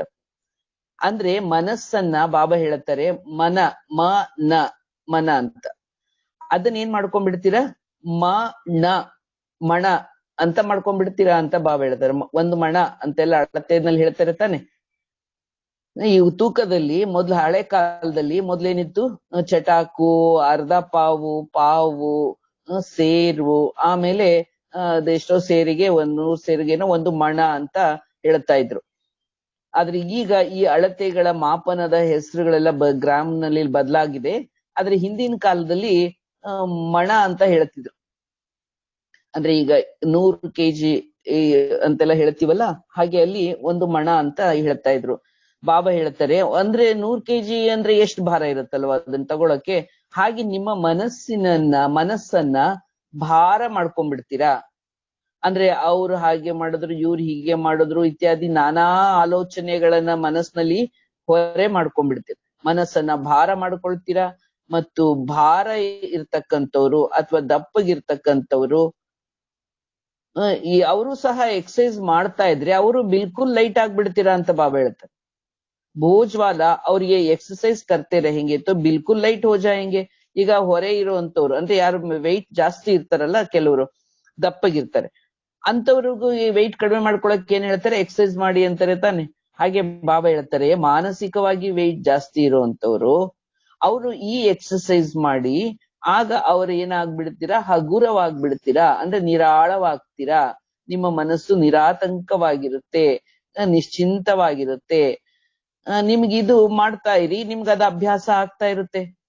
ಅಂದ್ರೆ ನಾನು ಯಾರು ಅನ್ನೋದು ಮೊದಲು ಈ ಸೃಷ್ಟಿ ನಾಟಕದಲ್ಲಿ ನಿಶ್ಚಯ ಆಗ್ಬೇಕು. ಬೇರೆಯವರು ನನ್ನನ್ನ ಹೇಗೆ ನೋಡ್ತಾ ಇದ್ದಾರೆ, ಬೇರೆಯವರ ದೃಷ್ಟಿಯಲ್ಲಿ ನಾನು ಏನು, ಈ ರೀತಿನಲ್ಲಿ ಬೇರೆಯವರ ಕೈಗೊಂಬೆ ಆಗೋದಲ್ಲ, ಅವರ ಪ್ರಭಾವಕ್ಕೆ ಸಿಕ್ಕಾಕೊಳ್ಳೋದಲ್ಲ. ಈ ಜಗತ್ ನಾಟಕದಲ್ಲಿ ಭಗವಂತ ನನ್ನನ್ನ ಹೇಗೆ ಇಟ್ಟಿದ್ದಾನೆ, 5 ಕಾಲದ ಅಂದ್ರೆ 3 ಕಾಲದಲ್ಲಿ ಯಾವಾಗ ನನ್ನನ್ನ ಯಾವ ರೀತಿಯಾದಂತಹ ಸ್ಥಿರತೆಯನ್ನ ಕೊಟ್ಟಿದ್ದಾರೆ, ನನಗೆ ಒಂದು ಸ್ಥಾನ ಸ್ಥಿತಿಯನ್ನ ಕೊಟ್ಟಿದ್ದಾರೆ, ಅದು ನಾನು ಅಂತ ಅದನ್ನ ನೆನಪಿಸ್ಕೊಳ್ರಿ.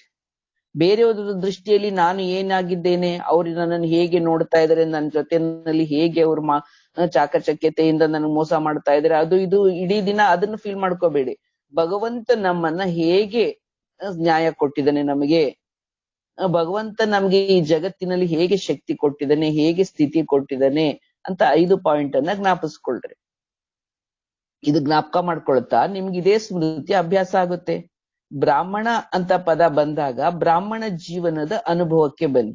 ಈಗ ಜ್ಯೋತಿ ಸ್ವರೂಪ, ಅನಂತರ ದೇವತಾ ಸ್ವರೂಪ, ಪೂಜ್ಯ ಸ್ವರೂಪ ಮತ್ತು 4ನೇದು ಬ್ರಾಹ್ಮಣ ಅಲ್ವಾ. ಬ್ರಾಹ್ಮಣ ಅನ್ನುವ ಪದದ ಜೊತೆಗೆ ನೀವು ಬ್ರಾಹ್ಮಣ ಜೀವನದ ಅನುಭವದಲ್ಲಿ ಬನ್ನಿ. ಬ್ರಾಹ್ಮಣ ಜೀವನ ಅಂದ್ರೆ ನೀವು ವೈಟ್ ಡ್ರೆಸ್ ಹಾಕೊಳ್ಳೋದು, ಈರುಳ್ಳಿ ಬೆಳ್ಳುಳ್ಳಿ ಬಿಡೋದು ಸ್ಥೂಲ ಅಂತ ಅನ್ಕೋಬೇಡಿ. ಬ್ರಾಹ್ಮಣ ಅಂದ ತಕ್ಷಣ ನಿಮ್ಗೆ ಈ ಶಬ್ದ ನೆನಪು ಬರ್ಬೇಕು, ಬ್ರಹ್ಮಜ್ಞಾನೇತಿ ಬ್ರಾಹ್ಮಣ. ಇಲ್ಲ ಅಂದ್ರೆ ಜಾತಿ ಧರ್ಮ ಕುಲದ ಹೋಲಿಕೆನಲ್ಲಿ ಅವ್ರು ಹೆಚ್ಚು ಇವ್ರು ಕಡಿಮೆ, ಈ ತರ ಈ ಜಾತಿವಾದದ ಅರ್ಥದಲ್ಲಿ ಹೋಗ್ಬಿಡ್ತಾರೆ ಲೌಕಿಕದಲ್ಲಿ.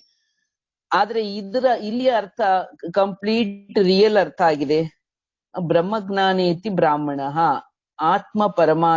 ಆತ್ಮನಾಗಿ ಪರಮಾತ್ಮನನ್ನ ನೆನಪು ಮಾಡ್ತಾ ಶುದ್ಧ ಕರ್ಮಗಳನ್ನ, ಮನವಚನ ಕರ್ಮಗಳನ್ನ ಮಾಡ್ತಕ್ಕಂಥವನೇ ಆತ್ಮಜ್ಞಾನಿ ಬ್ರಾಹ್ಮಣ.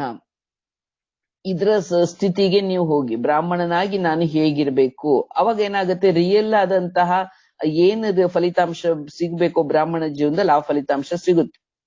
ಹೊರತಾಗಿ ಬಾಹ್ಯ ಜೀವನದಲ್ಲಿ ದೈವಿ ಪರಿವಾರ ನಾವು ಇದು ಅಲ್ಲಿ ಲೌಕಿಕ ಪರಿವಾರ ಇಲ್ಲ, ಅಲೌಕಿಕ ಪರಿವಾರ ಅಂತ ಬಾಡಿ ಕಾನ್ಶಿಯಸ್ ಅಲ್ಲಿ ಬ್ರಾಹ್ಮಣ ಅನ್ಕೋಬೇಡಿ, ಸೋಲ್ ಕಾನ್ಶಿಯಸ್ ಅಲ್ಲಿ ಆತ್ಮ ಬ್ರಾಹ್ಮಣ. ಇಲ್ಲಿ ದೇಹ ಬ್ರಾಹ್ಮಣ ಅನ್ಕೋಬೇಡಿ, ಆತ್ಮ ಬ್ರಾಹ್ಮಣ 2ನೇದ. ಮತ್ತೆ 5ನೇದು ಫರಿಷ್ಠ ಶಬ್ದ ಕಹೋ ತೋ ಫರಿಷ್ಠ ಬಂಜಾವ್.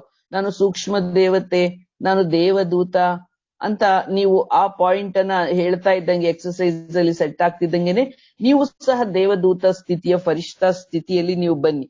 ಅಂದ್ರೆ ದೇವದೂತ ಅಂದ್ರೆ ಭಗವಂತನ ಒಂದು ದೂತರು, ಅವನ ಪ್ರತಿನಿಧಿಗಳು, ಅವನ ಭಗವಂತನ ಹ್ಯಾಂಡ್ಸ್. ಅವ್ರು ನನಗೇನ್ ಕೆಲಸ ಕೊಡ್ತಾರೋ ಹೋಗಿ ಈ ಭೂಲೋಕದಲ್ಲಿ ಮಾಡೋದು, ಆ ಸ್ಥಿತಿ ನಂದು ಅಂತ ಒಪ್ಕೊಳ್ಳಿ, ಅನುಭವ ಮಾಡಿ. ಇದೆಲ್ಲ ಕಷ್ಟ ಆಗುತ್ತೋ ಇಲ್ವೋ? ಕಷ್ಟ ಆಗುತ್ತಾ? ಇಲ್ಲ ತಾನೆ. ನೀವೆಲ್ಲ ಫರಿಷ್ಠೆ ಹೌದೋ ಅಲ್ವೋ? ನೀವೆಲ್ಲ ಭಗವಂತನ ಶಾಂತಿ ದೂತ, ದೇವದೂತ ಆತ್ಮಗಳು ಹೌದೋ ಅಲ್ವೋ? ನೀವೇ ಭಗವಂತನ ದೂತರೋ ಅಥವಾ ಬೇರೆ ಯಾರೋ ಇದಾರೋ? ಏಕೆಂದ್ರೆ ಈ ದೇವದೂತ ಶಾಂತಿ ದೂತ ಅಂತ ಪದ ಇದೆಯಲ್ಲ, ಯಾರವರು? ಬೇರೆ ಯಾರೋ ಏಂಜಲ್ಸ್ ಇದಾರೆ ನಮ್ ಕಷ್ಟಕ್ಕೆ ಸಹಾಯ ಮಾಡ್ತಾರೆ ಅಂತ ನೀವು ಕಾಯ್ಕೊಂಡು ಕೂತ್ಕೋಬೇಡಿ. ನೀವೇ ಏಂಜಲ್ಸ್ ಆಗಿದ್ದೀರಿ.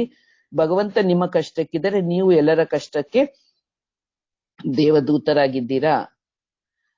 ಎಷ್ಟು ಸಲ ನೀವು ಫರಿಷ್ಠ ಆಗಿದ್ದೀರಾ ಅಂದ್ರೆ ಎಷ್ಟೋ ಬಾರಿ ನೀವು ಇಂತಹ ದೇವದೂತರಾಗಿದ್ದೀರಾ. ಅಂದ್ರೆ ನಾವು ಈ ತರ ಸೂಕ್ಷ್ಮವಾದ ಸರ್ವಿಸ್ ಅನ್ನ ಬಾಬಾ ಹೇಳ್ತಾ ಇರೋದು ನೋಡಿ. ಈ ಸೂಕ್ಷ್ಮ ಸರ್ವಿಸ್ ನಲ್ಲಿ ಯಾವ ಕಾಂಪಿಟೇಷನ್ ಇಲ್ಲ, ಯಾರು ಹೆಚ್ಚು ಯಾರು ಕಡಿಮೆ ಅಂತ ಇಲ್ಲಿ ಪ್ರತಿಸ್ಪರ್ಧಿಗಳು ಇಲ್ಲ.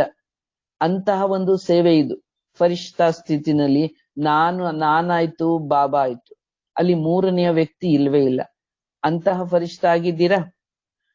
ಎಷ್ಟೋ ಸಲ ಆಗಿದ್ದೀವಿ ಅಂತ ಹೇಳಿ ಆಫಿ ಬನೆ ಹೋ ಅಚ್ಚ, ಲೆಕ್ಕವಿಲ್ಲದ ಸಲ ಅಂದ್ರೆ ಅಗಣಿತ ಬಾರಿ ನಾವು ಈ ಎಲ್ಲಾ ಸ್ವರೂಪಗಳನ್ನ ಈ ಸೃಷ್ಟಿ ನಾಟಕದಲ್ಲಿ ಪ್ರತಿ 5,000 ವರ್ಷಗಳನ್ನು ಅನುಭವ ಮಾಡಿದ್ದೀವಿ. ಈಗ ಅಗಣಿತ ಸಲ ನೀವು ಇದನ್ನ ಮಾಡಿರುವಾಗ ಅದನ್ನ ಪುನರಾವರ್ತಿಸ್ಲಿಕ್ಕೆ ನಿಮಗೆ ಕಷ್ಟ ಯಾಕೆ ಆಗ್ತಾ ಇದೆ ಅಂದ್ರೆ, ಅನೇಕ ಸಂಗಮ ಯುಗದಲ್ಲಿ ನಾವು ಈ ಫರಿಷ್ಠ ದೇವದೂತ ಆಗಿ ಈ ವಿಶ್ವದ ಅಂತ್ಯ ಕಾಲದಲ್ಲಿ ನಾವು ದೇವದೂತರ ಅಗತ್ಯ ಇದೆ. ನಾವು ಸೂಕ್ಷ್ಮದಲ್ಲಿ ಸಂಚರಿಸಿ ಭಗವಂತನನ್ನ ಕೈ ಹಿಡ್ಕೊಂಡು, ಭಗವಂತನನ್ನೆಲ್ಲ ಅವನ ಮುಖಾಂತರ, ಭಗವಂತನಿಗೆ ಸಾಕಾರ ಶರೀರ ಇಲ್ಲ, ಅದರಿಂದ ಭಗವಂತನಿಗೆ ನಮ್ಮ ಮನ ಬುದ್ಧಿಗಳನ್ನ ಕೊಡ್ಬೇಕು. ಭಗವಂತ ಅದನ್ನು ಉಪಯೋಗಿಸ್ಕೊಂಡು ಅವನ್ ಸೇವೆ ಮಾಡ್ಕೊಳ್ತಾರೆ. ಈ ರೀತಿನಲ್ಲಿ ಇದನ್ನ ನೀವು ಫರಿಷ್ಠ ಸ್ಥಿತಿಯನ್ನ ಪುನರಾವರ್ತಿಸ್ಲಿಕ್ಕೆ ನಿಮ್ಗೆ ಕಷ್ಟ ಅನ್ಸುತ್ತಾ? ಒಂದೊಂದ್ಸಲ ಆದ್ರೂ ಕಷ್ಟ ಆಗುತ್ತಾ? ಇಲ್ಲ. ಈಗ ನೀವು ಇದನ್ನ ಅಭ್ಯಾಸವನ್ನ ಮಾಡಿ, ಇದರ ಸ್ವರೂಪ ಫೀಲ್ ಮಾಡಿ. ನೀವು ಎಲ್ಲೇ ಇರಬಹುದು, 5 ಸೆಕೆಂಡ್ ಮನಸ್ಸನ್ನ ತಿರುಗಿಸಿ, ಮನಸ್ಸಿನಿಂದ ಸುತ್ತಾಡಿ ನೋಡಿ. ಈಗೆಲ್ಲೂ ಹೊರಗಡೆ ಸುತ್ತಾಡಬಾರ್ದು, ಹೊರಗಡೆ ತಿರ್ಗಾಡಬಾರ್ದು ಅಂತ ಹೇಳ್ತಾರೆ ತಾನೆ.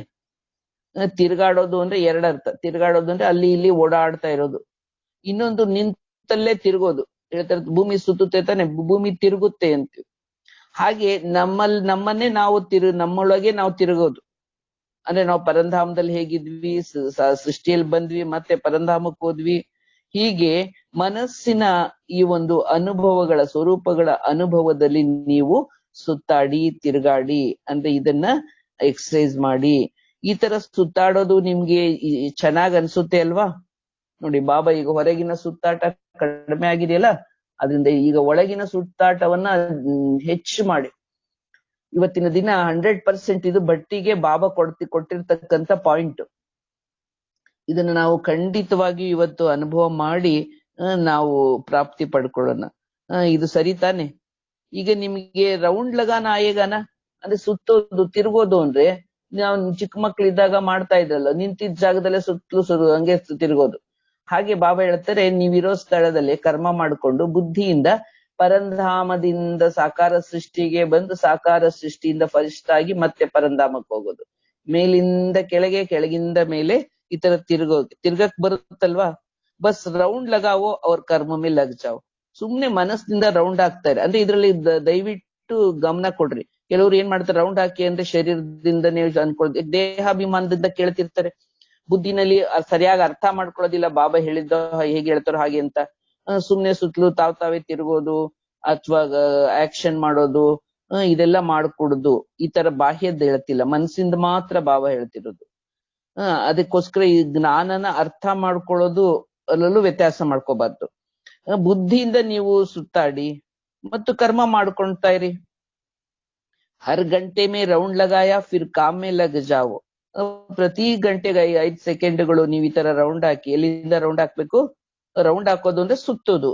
ಎಲ್ಲಿಂದ ಎಲ್ಲಿಗೆ ರೌಂಡ್ ಹಾಕ್ಬೇಕು? ಪರಂಧಾಮದಲ್ಲಿಂದ ಸ್ಟಾರ್ಟ್ ಮಾಡಿ. ಪರಂಧಾಮದಿಂದ ಸತ್ಯಯುಗ, ತ್ರೇತಾಯುಗ, ಈ ದ್ವಾಪರ ಯುಗದ ಬ್ರಾಹ್ಮಣ, ಕಲಿಯುಗ ಮುಂದೆ ಯೋಚನೆ ಮಾಡ್ಬೇಡ್ರಿ. ಸೀದಾ ದ್ವಾಪರ ಯುಗದಿಂದ ಸೀದಾ ಸಂಗಮ ಯುಗಕ್ಕೆ ಬನ್ನಿ. ಬ್ರಾಹ್ಮಣ ಮತ್ತು ಮತ್ತೆ ಬ್ರಾಹ್ಮಣದಿಂದ ಫರಿಷ್ಠೆ ದೇವದೂತ ಆಗಿ ಮತ್ತೆ ಮೇಲೆ ಹಾರೋದು. ಈ ತರ ನೀವು ಸುತ್ತಾಕ್ತಾ ಇರಿ. ಬಾಬಾ ತಿಳಿಸ್ತಾರೆ ನೋಡಿ. ಹೊಸಬರಿಗೆ ಇದೇನು ಅರ್ಥ ಆಗೋದಿಲ್ಲ. ಇದೇನಪ್ಪ ಇದು ಹೀಗೆ ಹೇಳ್ತಿದ್ದಾರೆ, ಇಲ್ಲಿ ಮಂತ್ರ ಕಾಣ್ತಾ ಇಲ್ಲ, ಶ್ಲೋಕ ಹೇಳ್ತಾ ಇಲ್ಲ ಅಂತ. ಆದ್ರೆ ಇದ್ರೊಳಗೆ ಎಷ್ಟು ಗೂಢಾರ್ಥ ಅಡಗಿದೆ. ಈ ವರ್ತಮಾನ ಸಮಯದಲ್ಲಿ ಇದು ಬಹಳ ನಮಗೆ ಅಗತ್ಯವಾಗಿರ್ತಕ್ಕಂತಹ ಅನುಭವ. ಮನೋಶಕ್ತಿಯನ್ನು, ಮನೋಬಲವನ್ನು ಹೆಚ್ಚಿಸ್ಲಿಕ್ಕೆ. हर घंटे में राउंड लगाया और काम में लग जाओ, क्योंकि काम को तो छोड़ नहीं सकते हो ना. ಇದೆಲ್ಲ ಎಕ್ಸ್ಪೀರಿಯನ್ಸ್ ಮಾಡಿ, ಆದ್ರೆ ಕೆಲಸ ಬಿಡೋಂಗಿಲ್ಲ ತಾನೆ. ಅದಕ್ಕೆ ಬಾಬಾ ಟೈಮ್ ಟೇಬಲ್ ಹಾಕೊಟ್ಟಿದ್ದಾರೆ. ಬೆಳಿಗ್ಗೆ ಸಂಜೆ, ಸೂರ್ಯೋದಯ ಸೂರ್ಯಾಸ್ತ, ಅಮೃತ ವೇಳೆ. ಅಂದ್ರೆ ಬೆಳಗ್ಗೆ 4ರಿಂದ 8, ಸಾಯಂಕಾಲ 4 ಅಥವಾ 5ರಿಂದ 8. ಹೀಗೆ ಸೂರ್ಯೋದಯ ಸೂರ್ಯಾಸ್ತದಲ್ಲಿ ನೀವು ಈ ಕೂತ್ಕೊಂಡು ಬೇಕಾದ್ರೆ ಸಾಧನೆ ಮಾಡಿ. ಆದ್ರೆ ಇಡೀ ದಿನ ಕರ್ಮಕ್ಷೇತ್ರ ಇರೋದ್ರಿಂದ ನೀವು ಕೆಲಸ ಬಿಡುವಂಗಿಲ್ಲ. ಕೆಲಸ ಕಾರ್ಯಗಳನ್ನ ಮಾಡ್ಕೊಂಡೆ 5 ಸೆಕೆಂಡ್ ನಲ್ಲಿ ನೀವು ಇಷ್ಟನ್ನ ಮಾಡ್ಕೋಬಹುದು. ನೋಡಿ, ಬಾಬಾ ಎಷ್ಟು ಪರಿಯಾಗಿ ಹೇಳ್ತಾ ಇದ್ದಾರೆ ಮತ್ತು ಎಷ್ಟು ಸುಲಭಗೊಳಿಸಿದ್ದಾರೆ. ಅದರಿಂದ 5 ಸೆಕೆಂಡ್ ತಾನೆ ಅಂತ ಅಲಕ್ಷ್ಯ ಮಾಡಬೇಡಿ. 5 ಸೆಕೆಂಡ್ಗಾದ್ರೂ ಹಿಡಿದಿಟ್ಕೊಳ್ಳೋದು ಈಸಿ ಆಗ್ಲಿ ಅಂತ ಬಾಬಾ ಹೇಳಿದ್ದಾರೆ. ಹಾಗೆ ಅದನ್ನೇ ನೀವು ಹೆಚ್ಚಿಸ್ಕೋತಾ ಅದೇ ಸ್ವರೂಪದಲ್ಲಿ ನೀವು 1 ಗಂಟೆ ಮಾಡ್ಕೂಡ್ದು ಅಂತಲ್ಲ. 5 ಸೆಕೆಂಡ್ ಮಾಡ್ಬೇಕು ಅಂತ ನೀವು 5 ಸೆಕೆಂಡ್ ಮಾಡಿದ್ವಿ, ಮತ್ತೆ ಪಟ್ ಅಂತ ದೇಹಾಭಿಮಾನದಲ್ಲಿ ಬಂದ್ವಿ. ಬಾಬಾ 5 ಸೆಕೆಂಡ್ ಹೇಳಿದ್ರೆ 10 ಹೇಳಿಲ್ಲ ಅಂತ ನೀವು ಸೆಕೆಂಡ್ ಇಟ್ಕೊಂಡು ಚೆಕ್ ಮಾಡ್ಕೊಂಡು ಮಾಡೋದಲ್ಲ. 5 ಸೆಕೆಂಡ್ ಅಂದ್ರೆ ನೀವು ಸ್ಟಾರ್ಟಿಂಗ್ ಟ್ರಬಲ್ ಇರುತ್ತಲ್ಲ ಈಸಿ ಮಾಡ್ಕೊಟ್ಟಿದ್ದಾರೆ ಬಾಬಾ. ಆಮೇಲೆ ಯಾರಿಗೆ ಇಷ್ಟ ಆಗುತ್ತೋ, ಅನುಭವ ನಿಜವಾಗಿಯೂ ಯಾರು ಮಾಡ್ತಾರೋ ಅವ್ರು ಇನ್ನೂ ಸಮಯವನ್ನ ಹೆಚ್ಚಿಸ್ಕೋತಾರೆ. 60 ಸೆಕೆಂಡು ಮಾಡ್ತಾರೆ, 60 ನಿಮಿಷನೂ ಅವ್ರು ಮಾಡ್ಲಿಕ್ಕೆ ಸಾಧ್ಯ ಆದವ್ರು ಮಾಡ್ಕೋತಾರೆ. ಅದರಿಂದ ಇದನ್ನ ಇಲ್ಲಿಗೆ ಸೀಮಿತಗೊಳಿಸಿ ಅಂತಲ್ಲ, ಆದಷ್ಟು ಇದನ್ನ ಹೆಚ್ಚಿಸ್ಕೊಳ್ಳಿ. ಏಕೆ ಡ್ಯೂಟಿ ತೋ ಬಜಾನಿ ಹೇ, ನಿಮ್ಮ ನಿತ್ಯ ಕರ್ತವ್ಯವನ್ನ ಜವಾಬ್ದಾರಿಯನ್ನಂತೂ ಮಾಡ್ಲೇಬೇಕು. ಇದನ್ನ ಬಹಳ ಅಂಡರ್ಲೈನ್ ಮಾಡ್ಬೇಕು. ಕೆಲವ್ರು ಏನ್ ಮಾಡ್ತಾರೆ, ತಮಗ್ ಬೇಕಾಗಿರೋ ಪಾಯಿಂಟ್ ತಗೊಂಡ್ಬಿಡ್ತಾರೆ. ಯೋಗ ಮಾಡಿ ಅಂದ್ರು ಅನ್ನೋ ತಗೋತಾರೆ, ತಮ್ಮ ಕರ್ತವ್ಯ ಮಾಡಿ ಅನ್ನೋದನ್ನ ನೆಗ್ಲೆಕ್ಟ್ ಮಾಡ್ತಾರೆ. ಹಂಗ್ ಮಾಡ್ಬಾರ್ದು. ಅವಾಗ ಆಶೀರ್ವಾದ ಸಿಗೋದಿಲ್ಲ, ಮತ್ತೆ ಫುಲ್ ಮಾರ್ಕ್ಸ್ ಸಿಗೋದಿಲ್ಲ. ಲೇಕಿನ್ 5 ಸೆಕೆಂಡ್ ಮಿನಿಟ್ ಬಿ ನಹಿ, ಸೆಕೆಂಡ್ ನಹಿ ನಿಕಲ್ ಸಕ್ತಾ ಏನ. ಮತ್ತೆ ಮತ್ತೆ ಬಾಬಾ ಹೇಳ್ತಾರೆ, ನೀವು ಆರಂಭಿಸಿ ಮೊದಲು. 5 ಸೆಕೆಂಡ್, ನಿಮಿಷ ಅಂತಾನು ಹೇಳಿಲ್ಲ, ಸೆಕೆಂಡ್ ಅಂತ ಹೇಳ್ತಾ ಇದ್ದೀನಿ ಅಂತ ಬಾಬಾ ಹೇಳ್ತಾರೆ. ಅಂದ್ರೆ ನಾವು ಹೇಗಾದ್ರೂ ಮಾಡಿ ನಮ್ ಕೈಯಿಂದ ಮಾಡಿಸ್ಲೇಬೇಕು ಅಂತ ಬಾಬನಿಗೆ ನಮ್ಗೆ, ಯಾಕೆಂದ್ರೆ ಅದರಿಂದ ಏನು ಮನಸ್ಸಿನ ಶಕ್ತಿಗೆ ಉಪಯೋಗ ಆಗುತ್ತೆ ಅಂತ ಬಾಬನಿಗೆ ಗೊತ್ತು.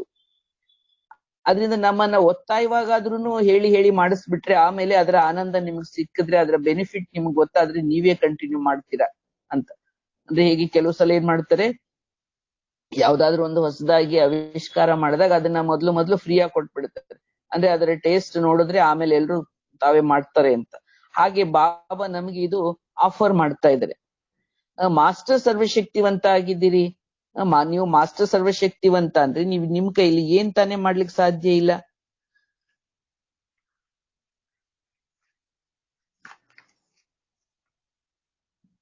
ಬಾಪ್ ದಾದಾ ತಿಳಿಸ್ತಾ ಇದ್ದಾರೆ, ಈಗ ನೀವು ಮಕ್ಕಳು जिस समय सोचते हो मन नहीं लगता उस समय अपने ऊपर मुस्कुराना, मन में कोई भी बात आती है तो बाप दादा ने देखा 3 लकीरें गाई हुई है. ನೀವು ಮಕ್ಕಳಲ್ಲಿ ನಿಮ್ಮ ಮನಸ್ಸು ಅಂತಕ್ಕಂಥದನ್ನ ನೀವು ಯಾವ ರೀತಿ ಇಟ್ಕೋತೀರಾ ಅಂತ ಒಂದು 3 ಉದಾಹರಣೆ ಕೊಡ್ತಾರೆ. ಒಂದನೇದು ನೀರಿನ ಮೇಲೆ ಗೆರೆ ಎಳೆದಂಗೆ. ನೀರಿನ ಮೇಲೆ ಗೆರೆ ಎಳೆಯೋದು ಅಂತಂದ್ರೆ ಗೊತ್ತಿದೆ ತಾನೆ, ಎಳಿತಾ ಇದ್ದಂಗೆನೆ ಅದು ಅಳಿಸ್ ಹೋಗ್ತಾ ಇರುತ್ತೆ, ಅದೇ ಸಮಯದಲ್ಲಿ ಅಳಿಸೋಗ್ಬಿಡುತ್ತೆ. ಎರಡನೇದಾಗಿ ಕಾಗದದ ಮೇಲೆ ಅಥವಾ ಸ್ಲೇಟ್ ಮೇಲೆ ಗೆರೆ ಎಳೆಯೋದು. ಮೂರನೇದಾಗಿ ಕಲ್ಲಿನ ಮೇಲೆ ಗೆರೆ ಎಳೆಯೋದು. ಈಗ ನಮ್ಮ ಮನಸ್ಸನ್ನ ಯಾವ ತರ ಇಟ್ಕೊಂಡಿದೀವಿ ಅಂತ ನೋಡ್ಬೇಕು. ಕಲ್ಲಿನ ಮೇಲೆ ಗೆರೆ ಎಳೆದಿದ್ದು ಅದನ್ನ ಅಳಿಸ್ಲಿಕ್ಕೆ ಕಷ್ಟ. ಅದರಿಂದ ಬಾಪ್ ದಾದ ನೋಡ್ತಾ ಇದ್ದಾರೆ, ಕೆಲವು ಸಲ ಮಕ್ಕಳು ತಮ್ಮ ಮನಸ್ಸಿನ ಮೇಲೆ ಕಲ್ಲಿನ ರೇಖೆ ಗೆರೆಯಂತೆ ಏನ್ ಮಾಡ್ತಾರೆ, ಆ ರೇಖೆಯನ್ನ ಗಟ್ಟಿಯಾಗಿ, ಅಂದ್ರೆ ಪಕ್ಕಾ ಲಕೀರ್ ಲಗಾದೈತೆ, ಕಲ್ಲಿನ ಮೇಲೆ ಗೆರೆ ಎಳೆದಂಗೆ ಮನಸ್ಸಿನಲ್ಲಿ ಮಾತುಗಳನ್ನ ಇಟ್ಕೊಂಡ್ ಬಿಡ್ತಾರೆ. ಕೆಲವರು ನೀರಿನ ಮೇಲೆ ಗೆರೆ ಎಳೆದಂಗೆ ಬಿಟ್ಬಿಡ್ತಾರೆ. ಇನ್ ಕೆಲವರು ಕಾಗದದ ಮೇಲೆ ಬರದಂಗೆ, ಅದನ್ನ ಅಳಿಸೋದ್ ಕಷ್ಟ ಆದ್ರೂ ಅಳಿಸ್ಬಿಡ್ಬೋದು. ಆದ್ರೆ ಕಲ್ಲಿನ ಮೇಲೆ ಗೆರೆ ಬರದ್ರೆ ಅದನ್ನ ಹೇಗ್ ಅಳಿಸ್ಲಿಕ್ಕೆ ಸಾಧ್ಯ? ಆ ತರ ಅವ್ರ ಮನಸ್ಸಿನಲ್ಲಿ ಕೆಲವೊಂದು ಏನು ಕಹಿ ಮಾತುಗಳನ್ನ, ಅಥವಾ ಕಳೆದು ಹೋದ ನೆಗೆಟಿವ್ ಅಥವಾ ದುಃಖದ ವಿಷಯಗಳನ್ನ, ಅಥವಾ ಬೇರೆಯವರ ಬಗ್ಗೆ ನೆಗೆಟಿವ್ ಅನ್ನ ಇಟ್ಕೊಂಡ್ ಬಿಡ್ತಾರೆ. ಜೋ ಮಿಟಾತೆ ಹೇ ಲೇಕಿನ್ ಮಿಟ್ತಿನೇ ಈ ಕಲ್ಲಿನ ಮೇಲೆ, ಅಂದ್ರೆ ಅಷ್ಟು ಡೀಪ್ ಆಗಿ ಅವರು ಅದನ್ನ ಫಿಟ್ ಮಾಡ್ಕೊಳ್ತಾರೆ. ಅಂದ್ರೆ ಆ ವ್ಯರ್ಥವನ್ನ ಬಿಟ್ಬಿಡ್ಬೇಕು ಮನಸ್ಸಿನಲ್ಲಿಂದ, ಈ ಮಾತು ತೆಗೆದಾಕ್ಬಿಡ್ಬೇಕಂತ ಅವ್ರು ಅನ್ಕೊಳ್ಳೋದೇ ಇಲ್ಲ. ಅದನ್ನ ಹಿಡ್ದಿಟ್ಕೋಬೇಕು ಅಂತಾನೆ ಉದ್ದೇಶ ಇಟ್ಕೊಂಡು ಹಿಡ್ದಿಟ್ಕೊಂಡಿರುವಾಗ ಜ್ಞಾನಿಗಳಾಗಿ ಹಿಡ್ದಿಟ್ಕೊಂಡ್ರೆ ಯಾರಿಗೆ ಬಿಡ್ಸಕ್ಕಾಗುತ್ತೆ? ಅದರಿಂದ ಬಾಬಾ ಏನ್ ಹೇಳ್ತಾರೆ, ಕಲ್ಲಿನ ಮೇಲೆ ಗೆರೆ ಬರದಂಗೆ ನಿಮ್ಮ ಮನಸ್ಸಿನಲ್ಲಿ ಬೇಡದ ಆಲೋಚನೆಗಳು ಕೂತ್ಕೋಬಾರ್ದು. ಇದನ್ನ ನಾವು ಬೇರೆಯವ್ರಿಗೆ ಹೇಳೋದಲ್ಲ. ನಾವು ಯಾರಿಗೋ ಏನೋ ಬೈದ್ ಬಿಡ್ತೀವಿ, ಆಮೇಲೆ ಅವ್ರು ಬೇಜಾರ್ ಮಾಡ್ಕೊಂಡು ನಮ್ಮಿಂದ ದೂರ ಸರಿದಾಗ ಇವ್ ಬಿಟ್ಬಿಡಿ, ಅದನ್ನ ಯಾಕೆ ಮನಸ್ನಾಗ ಇಟ್ಕೋತೀರಿ ಅಂತ ಅವ್ರಿಗೆ ಹೇಳೋದಲ್ಲ. ನಾವು ಬೇರೆಯವರ ಮನಸ್ಸಿಗೆ ಘಾತ ಆಗುವಂತೆ ಮೊದಲನೇದಾಗಿ ವರ್ತಿಸಬಾರ್ದು. ನಮಗೋಸ್ಕರ ಬಾಬಾ ಹೇಳ್ತಾರೆ, ನಮ್ಮ ಮನಸ್ಸಿನಲ್ಲಿ ಏನೇ ನಮ್ಮ ಯಾವ್ದಾದ್ರು ಈ ತರ ಕಲ್ಲಿನ ಮೇಲೆ ಗೆರೆ ಎಳೆದಿದ್ದು ಬರೆದು ಇಟ್ಕೊಂಡಿದ್ರೆ, ಅಥವಾ ಅದು ಅಳಿಸಿಲ್ಲ, ಅದನ್ನ ಹಾಗೆ ಕಲ್ಲಿನ ರೇಖೆ ಅಂತ ನಮ್ಗೆ ಯಾವಾಗ ಅರ್ಥ ಆಗುತ್ತೆ ಅಂದ್ರೆ, ಬಹು ದೀರ್ಘಕಾಲ ಮನಸ್ಸಿನಲ್ಲಿ ಅದು ಕೂತ್ ಬಿಟ್ಟಿದೆ ಅಂದ್ರೆ ಅದನ್ನ ತೆಗೆದು ಹಾಕೋದು ಒಳ್ಳೇದು ಅಂತ ಬಾಬಾ ಹೇಳ್ತಾರೆ. ನೋಡಿ, ಬಾಬಾ ಏನಾಗಿದ್ದಾರೆ, ಮನೋವೈದ್ಯವಾಗಿದ್ದಾರೆ, ಸೈಕಾಟ್ರಿಸ್ಟ್ ಆಗಿದ್ದಾರೆ ಬಾಬಾ ಅವರು, ಮನೋವಿಜ್ಞಾನಿ ಆಗಿದ್ದಾರೆ. ಮತ್ತು ಬಾಬಾ ನಮ್ಮ ಜೊತೆನಲ್ಲಿ ನೋಡಿ, ಇವತ್ತೇನೇ ಹೆಚ್ಚು ಕಮ್ಮಿಗಳಾದಾಗ ಫಾರಿನ್ ಅಲ್ಲಿ ಏನ್ ಮಾಡ್ತಾರೆ, ಅವ್ರ ಜೊತೆಲಿ ಕೌನ್ಸಿಲಿಂಗ್ ಮಾಡ್ತಾರೆ. ಹಾಗೆ ಬಾಬಾ ನಮ್ಗೆ ಕೌನ್ಸಿಲಿಂಗ್ ಮಾಡ್ತಾ ಇದ್ದಾರೆ. ನಮ್ಮ ಮನಸ್ಥಿತಿಯ ಬಗ್ಗೆ ಬಾಬಾ ಆಪ್ತ ಸಂವಾದವನ್ನ ಮಾಡ್ತಾ ಇದ್ದಾರೆ. ಅದಕ್ಕೆ ಎಷ್ಟೋ ಫೀಸ್ ಕೊಟ್ಟು ಅಲ್ಲಿ ಕೌನ್ಸಿಲಿಂಗ್ ಕ್ಲಾಸ್ ಅಟೆಂಡ್ ಆಗ್ತಾರೆ. ಈಗ್ಲೂ ನೋಡ್ತೀವಲ್ಲ ಆನ್ಲೈನ್ ಕ್ಲಾಸ್ಗಳು 7 ದಿನಕ್ಕೆ 2,000 1,000 ಆ ತರ ಎಲ್ಲ ಅರ್ಧ ಗಂಟೆ 1 ಗಂಟೆ ಕ್ಲಾಸಸ್ಗೆ 2 3 ಸಾವಿರ ಎಲ್ಲ ಮಾಡ್ತಿರ್ತಾರೆ. ಇಲ್ಲಿ ಬಾಬಾ ನಮಗೆ ಎಷ್ಟು ಸುಲಭವಾಗಿ ಫ್ರೀ ಆಗಿ ಈ ಮನೋವಿಜ್ಞಾನವನ್ನ ಹೇಳ್ತಾ ಇದಾರೆ, ಕೌನ್ಸಿಲಿಂಗ್ ಕ್ಲಾಸ್ ಮಾಡ್ತಾ ಇದಾರೆ. ಇದು ನಾವ್ ಎಷ್ಟು ಫ್ರೀ ಅಂದ ತಕ್ಷಣ ಇದಕ್ಕೆ ಬೆಲೆ ಇಲ್ದಂಗ್ ಮಾಡ್ಕೊಬಿಡ್ಬಾರ್ದು, ನಾವ್ ಇದಕ್ಕೆ ಮಹತ್ವ ಕೊಡ್ಬೇಕು. ಈ ರೀತಿಯಾಗಿ ನಮ್ಮ ಮನಸ್ಸಿನ ಮೇಲೆ ಕಲ್ಲಿನ ರೇಖೆಯನ್ನ ಯಾವುದೇ ಅಲ್ಲ ಎಳ್ಕೊಂಡಿರೋದು ಸರಿನಾ ಅಂತ ಬಾಬಾ ಹೇಳ್ತಾರೆ. ಅಂದ್ರೆ ನಾವು ಕೆಲವು ಮನಸ್ಸಲ್ಲೇ ಇಟ್ಕೊಂಡ್ ಬಿಟ್ಟಿರ್ತೀವಲ್ಲ, ಅದನ್ನ ತೆಗೆದು ಕಿತ್ತು ಬಿಸಾಕಿ ಅಂತ ಬಾಬಾ ಹೇಳೋದು. ಎಷ್ಟು ಸಲ ಪ್ರತಿಜ್ಞಾ ಮಾಡ್ತೀರಾ, अब से नहीं करेंगे, अब से नहीं होगा, लेकिन फिर परवश हो जाते हैं. इसलिए बाप दादा बच्चों पर घृणा नहीं आती, रहम आता है. ಮಕ್ಕಳು ಇನ್ಮೇಲೆ ಮಾಡೋದಿಲ್ಲ, ಇನ್ಮೇಲೆ ನಾನು ಈ ತರ ಎಲ್ಲ ಯೋಚನೆ ಮಾಡೋದಿಲ್ಲ, ಈ ತಪ್ಪು ಮಾಡೋದಿಲ್ಲ ಅಂತ ಎಷ್ಟೋ ಸಲ ಅಂದ್ಕೊಳ್ಳೋದು ಮತ್ತು ಹಾಗೆಯೇ ಮಾಡೋದು. ಯಾಕೆಂದ್ರೆ ತಂದೆ ಅಲ್ವಾ, ತಂದೆ ಹತ್ರ ಸಲಿಗೆ ಇರುತ್ತೆ, ಮಾಡೋದಿಲ್ಲ ಅನ್ನೋದು, ಮತ್ತೆ ಮನಸ್ಸು ಬಂದ್ರೆ ಮಾಡ್ಬಿಡೋದು, ಮತ್ತೆ ಮತ್ತೆ ಪರಾಧೀನ ಆಗೋದು. ಇದೆಲ್ಲ ಮಕ್ಕಳು ಮಾಡಲ್ಲ ಅನ್ನೋದು ಮಾಡೋದು. ಇದನ್ನ ನೋಡಿ ನೋಡಿ ಬಾಬಾ ಅವ್ರು ಹೇಳ್ತಾರೆ, ನನಗೆ ಮಕ್ಕಳ ಮೇಲೆ ಏನು ತಿರಸ್ಕಾರ ಬರೋದಿಲ್ಲ, ಆದ್ರೆ ದಯೆ ಬರುತ್ತೆ.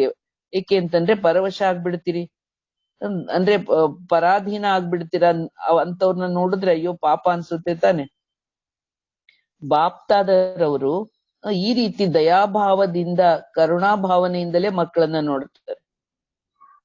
ಈ ಡ್ರಾಮಾದ ಪರದೆಯೊಳಗೆ ಏನಿದೆ, ಈಗ ಎಷ್ಟು ದಿನದವರೆಗಿರುತ್ತೆ, ये ड्रामा का पर्दा पर क्या आता है, कब तक, तो इसका उत्तर आप दो.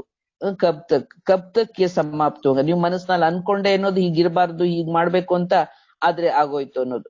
ನಾನು ಈ ತರ ಯೋಗ ಮಾಡ್ಬೇಕು, ಅಮೃತ ವೇಳೆನಲ್ಲಿ ಈ ತರ ರೆಗ್ಯುಲರ್ ಆಗಿ ಬಾಬೋರ ಮಹಾವಾಕ್ಯ ಕೇಳ್ಬೇಕು, ಆಚರಣೆಯಲ್ಲಿ ತರಬೇಕು, ಇದು ಏನೇನೋ ಅನ್ಕೊಳ್ಳೋದು. ಆಮೇಲೆ ಮಾಡೋದ್ ಮಾತ್ರ ತನ್ನ ಹಳೆ ಸಂಸ್ಕಾರಕ್ಕೆ ವಶವಾಗಿನೇ ನಡ್ಕೊಳ್ಳೋದು. ಈ ತರ ಎಲ್ಲಿವರೆಗೆ ಮಾಡ್ತೀರಿ, ಯಾವಾಗ ಇದು ಕ್ಲೋಸ್ ಮಾಡ್ತೀರಿ, ಯಾವಾಗ ಇದನ್ನ ಸಮಾಪ್ತಿ ಮಾಡ್ತೀರಾ ಹೇಳಿ ಅಂತ ಬಾಬಾ ಕೇಳ್ತಾ ಇದ್ದಾರೆ. ಆಖಿರ್ ಬಿ ಯೇ ಕಬ್ ತಕ್ ಬೋಲೋ, ಜವಾಬ್ ಆತಾ ಹೈ ಕಬ್ ತಕ್, ಎಲ್ಲಿವರೆಗೆ ಹೀಗ್ ಮಾಡ್ತೀರಾ ಅಂತ ಬಾಬಾ ಕೇಳ್ತಿದ್ದಾರೆ. ಅದಕ್ಕೆ ಮಕ್ಕಳು ಉತ್ತರ ಕೊಡ್ತಿದ್ರೆ, ಸಂಗಮ ಯುಗ ಮುಗಿಯೋವರೆಗೂ ಒಂದ್ ಚೂರು ಇದು ಇದ್ದೇ ಇರುತ್ತಲ್ವಾ ಅಂತ. ಅಂದ್ರೆ ಸಂಗಮ ಯುಗ ಬಿ ಕಬ್ ತಕ್, ಸಂಗಮ ಯುಗನ ಆದ್ರೆ ಎಲ್ಲಿವರೆಗಿರುತ್ತೆ ನೋಡಿ. ಇದು ಇಂಪಾರ್ಟೆಂಟ್ ಪಾಯಿಂಟ್, ಈ ವರ್ತಮಾನಕ್ಕೆ ಅನ್ವಯ ಆಗುತ್ತೆ. ಅದಕ್ಕೆ ಮತ್ತೆ ಉತ್ತರ ಕೊಡ್ತಾರೆ, ಜಬ್ ತಕ್ ಫರಿಷ್ಠಾ ಬನ್ ಜಾಯೆಂಗೆ, ನಾವು ಫರಿಷ್ಠೆ ಆಗೋವರೆಗೂ ಸಂಗಮ ಅಂತ ಲೆಕ್ಕ ಅಂತ. ಓ ಬಿ ಕಬ್ ತಕ್, ಸರಿ ನೀವು ಫರಿಷ್ಠೆ ಆಗೋದು, ಅದಕ್ಕೊಂದು ಟೈಮ್ ಹೇಳಿ, ಯಾವಾಗ ಮುಗಿಯುತ್ತೆ ನಿಮ್ದು ಈ ಪುರುಷಾರ್ಥದ ಈ ಒಂದು ಮನಸ್ಸಿನ ತೊಳಲಾಟ ಅಂತ. ಫರಿಷ್ಠಾ ಬನನ ಆಪ್ಕೋ ಹೇ ಯಾ ಬಾಪ್ಕೋ, तो इसका जवाब सोचना. बाप तो कहेंगे अभी तैयार है, आदि ಮಾಲಾ ಬಿ ಹಾತ್ ನೀ ಉಟಾಯಿಂಗೆ. ಈಗ ನೀವೆಲ್ಲ ತಯಾರಿದ್ದೀರಾ ಅಂತ ಬಾಬಾ ಕೇಳಿದ್ರೆ, ಫರಿಷ್ಠಾ ಆಗಿ ಸಂಗಮ ಯುಗದ ಎಂಟಿಗೆ ನೀವು ರೆಡಿ ಇದ್ದೀರಾ ಅಂದ್ರೆ ಅರ್ಧ ಸಂಖ್ಯೆನೂ ನೀವು ತಯಾರಾಗಿಲ್ಲ ಅಂತಾನೆ ಆನ್ಸರ್ ಬರ್ತಾ ಇದೆ. ಅದರಿಂದ ಬಾಪ್ದಾದ ಮಕ್ಕಳನ್ನ ಸಂಪನ್ನ ಸ್ವರೂಪದಲ್ಲಿ ನೋಡ್ಲಿಕ್ಕೆ ಇಷ್ಟ ಪಡ್ತಾ ಇದ್ದಾರೆ. ಅದಕ್ಕೆ ಬಾಬಾ ಏನ್ ಹೇಳ್ತಾರೆ, ಈಗ ನಾವೇನ್ ಮಾಡ್ಬೇಕು ಅಂದ್ರೆ ಸಿರ್ಫ್ ಸಂಸ್ಕಾರ ಪರಿವರ್ತನ್ ಕರ್ನೆ ಕಿ ಬಾತ್, ಬಾಪ್ ಹಿ ಸಂಸಾರ್, तो संसार के बाहर और क्या है, ನಮ್ಮ ಜಗತ್ತೇ ತಂದೆನೆ ನಮ್ಮ ಪಾಲಿನ ಸರ್ವಸ್ವ ಅಂದಾಗ ಅದಕ್ಕಿಂತ ಹೊರಗಡೆ ಏನಿದೆ, ಏನ್ ಮಾಡ್ಬೇಕಾಗಿದೆ ಹೇಗೆಂದ್ರೆ ಸಂಸ್ಕಾರ ಪರಿವರ್ತನೆ ಮಾಡ್ಕೊಳ್ಬೇಕಾಗಿರ್ತಕ್ಕಂತಹ ವಿಷಯ ಇದೆ. ಬ್ರಾಹ್ಮಣ ಜೀವನದಲ್ಲಿ ಮೆಜಾರಿಟಿ ವಿಘ್ನ ರೂಪ ಆಗ್ತಾ ಇರೋದೇನು, ಈಗ ಜ್ಯೋತಿರ್ಬಿಂದು ದೇವತಾ ಪೂಜ್ಯ ಅದೆಲ್ಲ ಬಿಡಿ, ಅದು ಹಿಂದಿಂದು ಅಥವಾ ಮುಂದೆ ಬರೋದು. ಆದ್ರೆ ಈಗಿಂದ ಯಾವುದು, ಈಗಿನ ನಡೀತಾ ಇರೋದು ಬ್ರಾಹ್ಮಣ ಜೀವನ. ಇಲ್ಲಿ ನಮ್ಗೆ ಮೆಜಾರಿಟಿ ವಿಘ್ನ ಆಗ್ತಾ ಇರೋದೇನು, मेजॉरिटी विघ्न रूप बनता है संस्कार, चाहे अपना संस्कार चाहे दूसरों का संस्कार. ತನ್ನ ಸಂಸ್ಕಾರವೇ ತನಗೆ ವಿಘ್ನ ಆಗಿರಬಹುದು, ಅಥವಾ ತನ್ನವರ ಸಂಸ್ಕಾರ ತನಗೆ ವಿಘ್ನ. ಈಗ ಎಲ್ಲೋ ಇರ್ತಕ್ಕಂಥ ಬೀದಿಲಿ ಓಡಾಡೋರು, ಪಕ್ಕದ ಮನೆಯವರು, ನಮಗ್ ಸಂಬಂಧ ಪಡದೆ ಇದ್ದವ್ರ ಸಂಸ್ಕಾರ ನಮ್ಗೆ ವಿಘ್ನ ಆಗಲ್ಲ. ನಮಗೆ ನಮ್ಮವರು ಅಂತ ಯಾರು ತಿಳ್ಕೊಳ್ತೀವಿ, ಯಾರೊಂದಿಗೆ ನಿತ್ಯ ಕರ್ಮಗಳ ಒಡನಾಟ ವ್ಯವಹಾರಗಳಿರುತ್ತೆ, ಅವರ ಸಂಸ್ಕಾರಗಳು ಯಾರು ನಮ್ ಜೊತೆಲೇ ಇರ್ತಾರೆ ಅಂತವರ ಸಂಸ್ಕಾರಗಳೇ ನಮಗೆ ಇನ್ನೊಂದು ವಿಘ್ನ. ಒಂದು ನಮ್ ಸಂಸ್ಕಾರ, ಇನ್ನೊಂದು ಇನ್ನೊಬ್ಬರ ನಮ್ಮವರ ಸಂಸ್ಕಾರ.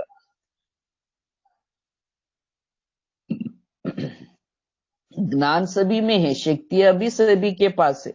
ಎಲ್ಲರಲ್ಲೂ ಇದೆಲ್ಲ ತಿಳುವಳಿಕೆ ಇದೆ, ಪಾಯಿಂಟ್ಸ್ ಗಳು ಎಲ್ಲಾರ ಹತ್ರನೂ ಇದೆ.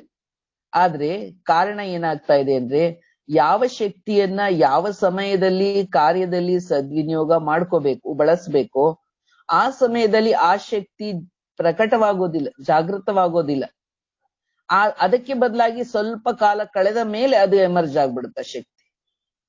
ಅಂದ್ರೆ ಈಗ ಆಕ್ಸಿಡೆಂಟ್ ಆಗೋದು ಅದೇ ತಾನೆ, ಯಾವ ಸಮಯದಲ್ಲಿ ಬ್ರೇಕ್ ಹಾಕ್ಬೇಕು ಅವಾಗ ಹಾಕದೆ 1-2 ಸೆಕೆಂಡ್ ಆಮೇಲೆ ಬ್ರೇಕ್ ಬಿದ್ರು ಸಹ ಮತ್ತೆ ವಾಪಸ್ ಹಿಂದಕ್ಕೆ ಅದನ್ನ ಘಟನೆ ತರ್ಲಿಕ್ಕೆ ಆಗೋದಿಲ್ಲ ತಾನೆ, ಮತ್ತೆ ಮನುಷ್ಯನನ್ನ ಬದುಕಿಸ್ಲಿಕ್ಕೆ ಆಗೋದಿಲ್ಲ. ಆಗೋಯ್ತು ಒಂದು ಆಕ್ಸಿಡೆಂಟ್. ಹಾಗೇನೆ ಬಾಬಾ ಹೇಳ್ತಾರೆ, ಪರಿಸ್ಥಿತಿ ಇದ್ದಾಗ ನೀವು ಯಾವ ಶಕ್ತಿಯನ್ನ ಬಳಸ್ಬೇಕೋ ಅವಾಗ ಆ ಶಕ್ತಿಯನ್ನ ನಿಮ್ಮೊಳಗೆ ಜಾಗೃತ ಮಾಡ್ಕೊಳ್ರಿ. ಆಮೇಲೆ ಯೋಚಿಸ್ತೀರ, ಪೀಚೆ ಸೋಚ್ತೆ ಏ ನಾ ಕಹಕರ್ ಏ ಕಹತಿತ್ತೋ ಅಚ್ಚ, ನಾನ್ ಹೀಗ್ ಮಾತಾಡ್ಬಾರ್ದಾಗಿತ್ತು, ಬಾಯಿಂದ ಬಂದ್ಬಿಡ್ತು, ಬಾಣ ಹೊರಗೆ ಹೋಗ್ಬಿಡ್ತು, ಬಾಣ ಅನ್ನೋದು ಗಾಯಗೊಳಿಸ್ಬಿಡ್ತು. ಆಮೇಲೆ ನಾವು ಹೀಗ ಅನ್ಲಿಲ್ಲ ಅಂದ್ರೆ ಚೆನ್ನಾಗಿರ್ತಿತ್ತು, ಸಾರಿ ಅಂದ್ಬಿಟ್ರೆ ವಾಪಸ್ ಅವ್ರ ನೋವೆಲ್ಲ ವಾಪಸ್ ಹೋಗ್ಬಿಡುತ್ತಾ? ಅವ್ರಿಗೆ ನಾವು ನೋವು ಮಾಡಿದ್ವಿ ಅಂದ್ರೆ ಅದರ ಕರ್ಮ ಲೆಕ್ಕಾಚಾರ ರೂಪಿತ ಆಗೋಯ್ತು. ನಾವು ನಮ್ಮನ್ನ ಸಮರ್ಥಿಸ್ಕೊಳಕ್ ಏನೋ ಗೊತ್ತಾಗ್ಲಿಲ್ಲ, ಸಾರಿ ಅನ್ಬಿಡ್ಬಹುದು. ಅದಕ್ಕೋಸ್ಕರ ಇದೆಲ್ಲ ಅರ್ಥ ಮಾಡ್ಕೊಳ್ಳಿ ಅಂತ ಬಾಬಾ ಹೇಳ್ತಾರೆ. ಆಮೇಲೆ ನೀವು ಯೋಚಿಸ್ತೀರಿ, ನಾನು ಈ ತರ ಸಹನೆಯಿಂದ ಇರ್ಬೇಕಿತ್ತು, ಹೀಗ್ ಮಾಡದಿದ್ರೆ ಚೆನ್ನಾಗಿರ್ತಿತ್ತು ಅಂತ. ಆದ್ರೆ ಕಾಲ ಕಳೆದು ಹೋಯ್ತು, ಕಾಲ ಮಿಂಚಿ ಹೋದ ಕಾಲಕ್ಕೆ ಚಿಂತಿಸಿ ಫಲ ಇಲ್ಲ ಅಂತಾರಲ್ಲ ಹಾಗೆ ನಿಮ್ಮ ಶಕ್ತಿಗಳ ಬಗ್ಗೆ ನೀವು ಯೋಚನೆ ಮಾಡ್ತಿರ್ತೀರ. ಸಹನೆ ಶಕ್ತಿ, ನಿರ್ಣಯ ಶಕ್ತಿ ಇದೆಲ್ಲ ಬೇಕು ಅಂತ. ಅದನ್ನ ಆ ಸಮಯಕ್ಕೆ ಬಳಸಿ ಅಂತ ಬಾಬಾ ಹೇಳ್ತಾರೆ. ಅದೆಲ್ಲ ಪಾಠ ಹೇಳೋದಲ್ಲ, ಪಾಠ ಕೇಳೋದಲ್ಲ. ಆ ಶಕ್ತಿಗಳು ನಮ್ಮ ನಿತ್ಯ ಜೀವನದಲ್ಲಿ ಸಮಯಕ್ಕೆ ತಕ್ಕಂಗೆ ಬಳಸೋದು. ಆದ್ರೆ ಬಳಸ್ತೀರ ನೀವು, ಇದೇ ಆ ಶಕ್ತಿಗಳು. ಆದ್ರೆ ಆ ಟೈಮಿನ ವ್ಯತ್ಯಾಸ ಮಾಡ್ಕೊಂಡ್ಬಿಡ್ತೀರಾ ಅಂತ ಬಾಬಾ ಹೇಳ್ತಾರೆ. ಈಗ ಯಾರೋ ಏನೋ ನಮಗೆ ಮೋಸ ಮಾಡ್ತಿದ್ದಾರೆ, ಸುಳ್ಳು ಹೇಳ್ತಿದ್ದಾರೆ, ನಮಗೆ ಬೇಜಾರಾಯ್ತು, ನಮ್ಮವರೇನೆ ಅಪ್ರಾಮಾಣಿಕವಾಗಿ ವರ್ತಿಸಿದ್ರೆ ಅರ್ಥ ಆಗ್ತಾ ಇದೆ. ಅವಾಗ ನೀವೇನ್ ಮಾಡ್ಬೇಕು, ನೀವು ಅದಕ್ಕೆ ಈ ತರ ಶಕ್ತಿಯನ್ನ ಅವಾಗ ನಾವು ಬಳಸ್ಕೋಬೇಕು. ಆದ್ರೆ ಆ ಟೈಮ್ ಬಿಟ್ಬಿಟ್ಟು ಅವಾಗ ಜಗಳ ಆಗೋಯ್ತು, ಘರ್ಷಣೆ ಆಗೋಯ್ತು, ಮಾತಿಗೆ ಮಾತು ಬೆಳೆದು ಬಿಡ್ತು, ಸಂಬಂಧಗಳಲ್ಲಿ ಒಂದು ವಿರಸ ಉಂಟಾಗೋಯ್ತು, ಅಲ್ಲಿವರೆಗೆ ಹೋಗಿ ಆಮೇಲೆ ನಾವಾದ್ರೂ ಅಡ್ಜಸ್ಟ್ ಆಗ್ಬೇಕಿತ್ತು ಅಂತ ಆಮೇಲೆ ಅನ್ಕೊಂಡ್ರೆ ಅಲ್ಲಿಗಾಗ್ಲೇ ಸಂಬಂಧಗಳು ಕನ್ನಡಿಯಂತೆ ಒಡೆದೋಗಿರುತ್ತೆ ತಾನೆ. ಆ ರೀತಿನಲ್ಲಿ ನಾವು ಯಾವ ಸಮಯಕ್ಕೆ ಏನು ಸಹನೆ, ಶಾಂತಿ, ತಿಳುವಳಿಕೆ ತಂದ್ಕೋಬೇಕೋ ಆ ಸಮಯದಲ್ಲೇ ಅದು ಎಮರ್ಜ್ ಆದ್ರೆ ಮಾತ್ರ ಅದು ಯೂಸ್ ಆಗುತ್ತೆ. ಏಕೆಂದ್ರೆ ಪರಸ್ಪರ ಇದು ಬರ್ತಾ ಇರೋದು ಯಾವುದು, ಬ್ರಾಹ್ಮಣರ ವಿಜ್ಞಾನದ ಬಾಬಾ ಸಂಸ್ಕಾರಗಳು, ಪರಸ್ಪರ ಸಂಸ್ಕಾರಗಳಲ್ಲಿ ಘರ್ಷಣೆ ಆಗೋದು. ಅದರಿಂದ ಎರಡನೇ ಮಾತು ಏನಿರುತ್ತೆ, ಸರಿ ಒಂದ್ ಸಮಯದಲ್ಲಿ ಯಾವುದೋ ಒಂದು ಶಕ್ತಿ ಕೆಲಸದಲ್ಲಿ ತರಕ್ ಆಗ್ಲಿಲ್ಲ, ಆಮೇಲೆ ನಾವು ಮೆಹಸೂಸ್ ಮಾಡಿದ್ವಿ, ಫೀಲ್ ಮಾಡಿದ್ವಿ, ನಾವ್ ಹೀಗ್ ಮಾಡದೆ ಹೀಗ್ ಮಾಡ್ಬೇಕಾಗಿತ್ತು ಅಂತ. ಅರ್ಥ ಆಯ್ತು ತಾನೆ, ಆಮೇಲಾದ್ರೂ ಅರ್ಥ ಆಯ್ತು. ಆದ್ರೆ ಆ ತಪ್ಪನ್ನ ನೀವು ಒಂದ್ಸಲ ಅರ್ಥ ಮಾಡ್ಕೊಂಡ್ಮೇಲೆ ಭವಿಷ್ಯ ನಿಮ್ಮ ಮುಂದಿನ ಜೀವನಕ್ಕಾಗಿ ಅನುಭವಿಗಳಾಗಿ ಅದನ್ನ ಚೆನ್ನಾಗಿ ರಿಯಲೈಸ್ ಮಾಡ್ಕೊಂಡು, ಆ ತಪ್ಪು ಆಗಿದ್ದು ರಿಯಲೈಸ್ ಮಾಡ್ಕೊಂಡು ಇನ್ನೊಂದ್ಸಲ ಮಾಡ್ಬೇಡಿ ಅಂತ ಬಾಬಾ ಹೇಳುತ್ತೆ. ಮನುಷ್ಯ ಆದ್ಮೇಲೆ ತಪ್ಪಾಗಿರುತ್ತೆ. ಆದ್ರೆ ಪದೇ ಪದೇ ಅದೇ ತಪ್ಪನ್ನು ಎಷ್ಟ್ ಸಲ ಮಾಡ್ತಾ ಹೋಗ್ತೀರಾ? ರಿಯಲೈಸ್ ಮಾಡ್ಕೊಳ್ಳಿ, ಒಪ್ಕೊಳ್ಳಿ, ಇನ್ನೊಂದ್ಸಲ ಮಾಡಬೇಡಿ. ಅದ್ ನಮ್ಮ ವೀಕ್ನೆಸ್ ಅನ್ನೇ ನಾವು ಬೇರೆಯವ್ರ ಮೇಲೆ ಪ್ರಯೋಗ ಮಾಡ್ಲಿಕ್ಕೆ ಅಸ್ತ್ರ ಮಾಡ್ಕೋಬಾರ್ದು. ಅದನ್ನೇನ್ ಮಾಡ್ಕೋಬೇಕು, ನಾವು ಒಂದ್ಸಲ ಮಾಡಿದ ತಪ್ಪನ್ನ ಇನ್ನೊಂದ್ಸಲ ರಿಪೀಟ್ ಮಾಡಬಾರ್ದು. ಬಾಬಾ ತಿಳಿಸ್ತಾ ಇದಾರೆ, ಹೀಗೆ ನೀವು ಪ್ರೋಗ್ರೆಸ್ ನಿಮ್ಮದು ಮಾಡ್ಕೊಳ್ತಾ ಇರಿ. ಗೊತ್ತಾಗ್ತಾ ಇರುತ್ತೆ ನಾನ್ ಮಾಡ್ತಾ ಇರೋದು ತಪ್ಪಾಗಿದೆ ಅಂತ, ಇದು ಸರಿ ಇದು ತಪ್ಪು ಅಂತ ಬುದ್ಧಿ ಕ್ಯಾಲ್ಕುಲೇಷನ್ ಮಾಡ್ಬಿಡುತ್ತೆ. ಆದರೆ ಮಾಡಿದ ತಪ್ಪನ್ನ ಮತ್ತೆ ಮತ್ತೆ ಮಾಡಬೇಡಿ. ಅದಕ್ಕೋಸ್ಕರ ನೀವೇ ಕೂತ್ಕೊಂಡು ನಿಮ್ ಜೊತೆಗೆ ನೀವೇ ಆತ್ಮಾವಲೋಕನ ಮಾಡ್ಕೊಳ್ಳಿ, ನಿಮಗ್ ನೀವೇ ರಿಯಲೈಸೇಷನ್ ಮಾಡ್ಕೊಳ್ಳಿ, ನಾನು ಈ ತರ ಮಾಡಿದ್ದು ತಪ್ಪಾಗಿದೆ ಅನ್ನೋದು ನಮಗ್ ಅರ್ಥ ಆಗ್ಬೇಕು. ನಡೆದು ಹೋದ ಘಟನೆಗೆ ಯಾವಾಗ್ಲೂ ಬೇರೆಯವ್ರನ್ನೇ ದೂಷಿಸಬಾರ್ದು. ನಮ್ ತಪ್ಪೇನಿದೆ ಅದನ್ನ ಅರ್ಥ ಮಾಡ್ಕೊಳ್ಳೋದು ಅಷ್ಟೇ ಅಲ್ಲ, ಅರ್ಥ ಮಾಡ್ಕೊಳ್ಳೋದ್ರಿಂದ ಏನು ಪ್ರಯೋಜನ ಇಲ್ಲ. ಅರ್ಥ ಮಾಡ್ಕೊಂಡು ನೆಕ್ಸ್ಟ್ ಆ ತಪ್ಪು ಮಾಡದಂಗೆ ತಿದ್ಕೊಂಡ್ರೆ ಅದು ರೈಟ್.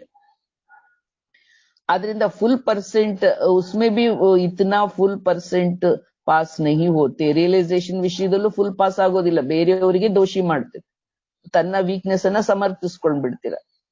ಮಾಯೆ ಬಹಳ ಚಾಕಚಕ್ಯತೆ, ಚತುರ ಇದೆ. ಮಾಯಾ ಬಿ ಬಡಿ ಚತುರ ಹೇ, ವಹಿ ಬಾತ್ मानो आप में सर्वशक्ति कम है, तो ऐसी बात जिसमें आपको सहन शक्ति यूज करना है, एक बार आपने रियलाइज कर लिया, लेकिन माया क्या करती है, दूसरी बार थोड़ा सा रूप बदल करके आती. ನೀವು ಕಷ್ಟ ಪಟ್ಕೊಂಡು ಒಂದು ರಿಯಲೈಸ್ ಮಾಡ್ಕೊಂಡು ಏನ್ ಮಾಡ್ತೀರಾ, ಒಂದ್ ಸಹನೆ ಶಕ್ತಿ ಹೌದಪ್ಪ ಅಂತ ಅರ್ಥ ಮಾಡ್ಕೊಂಡು ಅದನ್ನ ಧಾರಣೆ ಮಾಡ್ತೀರಾ. ಆದ್ರೆ ಮಾಯೆ ಏನಿದೆ, ಚಾಲಾಕಿ ಇದೆ. ಯಾವ ರೂಪದಲ್ಲಿ ಬಂದಿತ್ತು ನಿಮ್ಮ ಸಹನೆಗೆ ಪರೀಕ್ಷೆ ತಗೊಳಕ್ಕೆ, ಅದು ಎರಡನೇ ಸಲ ಸ್ವಲ್ಪ ರೂಪವನ್ನ ಬದಲಾಯಿಸ್ಕೊಂಡು ಬರುತ್ತೆ. लेकिन माया क्या करती है, दूसरी बारी थोड़ा सा ರೂಪ ಬದಲ್ करके आती है. ನೋಡ್ತಾ ಇದೀವಿ ತಾನೆ, ಕರೋನಾ ಏನ್ ಮಾಡ್ತಾ ಇದೆ, ಈಗ ಒಂದು ಸಲ ದಾಳಿ ಮಾಡ್ತು, ಅದ್ರಲ್ಲಿ ಒಂದಷ್ಟು ಜನ ಹೋದ ವರ್ಷ ಹೋದ್ರು, ಎಲ್ಲ ಬರ್ದೇ ಇರೋ ಲೋಕಕ್ಕೆ ವಾಪಸ್ ಹೊರಟೋದ್ರು. ಈಗ ಎರಡನೇ ಸಲ ಬರುವಾಗ ಅದು ಮತ್ತೆ ರೂಪ ಬದಲಾಯಿಸ್ಕೊಂಡ್ ಬರುತ್ತೆ, ಅದ್ರ ಲಕ್ಷಣಗಳೇ ಬದಲಾಗಿರ್ತದೆ, ಲಕ್ಷಣಗಳೇ ಗೊತ್ತಾಗಿರೋದಿಲ್ಲ, ಏನು ಗೊತ್ತಾಗಲ್ಲ. ಆತರ ಈ ಎರಡನೇ ಸಲ ಮಾಯೆ ಇನ್ನೊಂದ್ ತರ ರೂಪದಲ್ಲಿ ಬರುತ್ತಂತೆ. होती वही बात है, लेकिन आजकल के जमाने में जैसे चीज वही पुरानी होती. ಪ್ರಪಂಚದಲ್ಲಿ ನೋಡ್ತೀವಿ ತಾನೆ, ಹಳೆ ವಸ್ತುವನ್ನ ಅದೇನ್ ಮಾಡ್ತಾರೆ, ಮೇಲೊಂದು ಪ್ಯಾಕ್ ಚೆನ್ನಾಗ್ ಮಾಡ್ಬಿಡ್ತಾರೆ. ಆ ರೀತಿ ಮಾಯನು ಸಹ ಹೊರ ರೂಪವನ್ನ ಅದೇ ಅಂತ ಕಾಣ್ತಾ ಇದ್ರು, ಅದ್ರ ಒಳ ರೂಪ ಅಂತಕ್ಕಂಥದ್ದು, ಒಳ ರೂಪ ಅದೇ ಇದ್ರು ಮೇಲ್ ರೂಪ ಬದಲಾಯಿಸ್ಕೊಂಡ್ಬಿಡುತ್ತೆ. ಮಾಯನು ಈ ತರ ಪಾಲಿಶ್ ಮಾಡ್ಕೊಂಡೇ ಬರುತ್ತೆ. ಜೋ ಬಾತ್ ಕಾ ರಹಸ್ಯ ಅದರ ಮೂಲ ಉದ್ದೇಶ ಇದೇ ಇರುತ್ತೆ, ಜನರಿಗೆ ಅಟ್ಯಾಕ್ ಮಾಡ್ಬೇಕು ಅನ್ನೋದೇ ಇರುತ್ತೆ ತಾನೆ. ತಿಳ್ಕೊಳ್ಳಿ, ನಿಮ್ಮಲ್ಲಿ ಮಾನೋ ಆಪ್ಮೆ ಈರ್ಷಾ ಕಾ ಬಿ ಭಿನ್ನ ಭಿನ್ನ ರೂಪ. ಉದಾಹರಣೆಗೆ ನಿಮ್ಮಲ್ಲಿ ಈರ್ಷೆ ಬಂತು, ಅದು ವಿಧ ವಿಧವಾದ ರೂಪದಲ್ಲಿ ಇರುತ್ತೆ. ಇನ್ನೂ ಸಹ ಮುರಳಿ ಇದೆ, ನಿಮ್ಗೆ ಸಂಕ್ಷಿಪ್ತಗೊಳಿಸ್ತೀನಿ.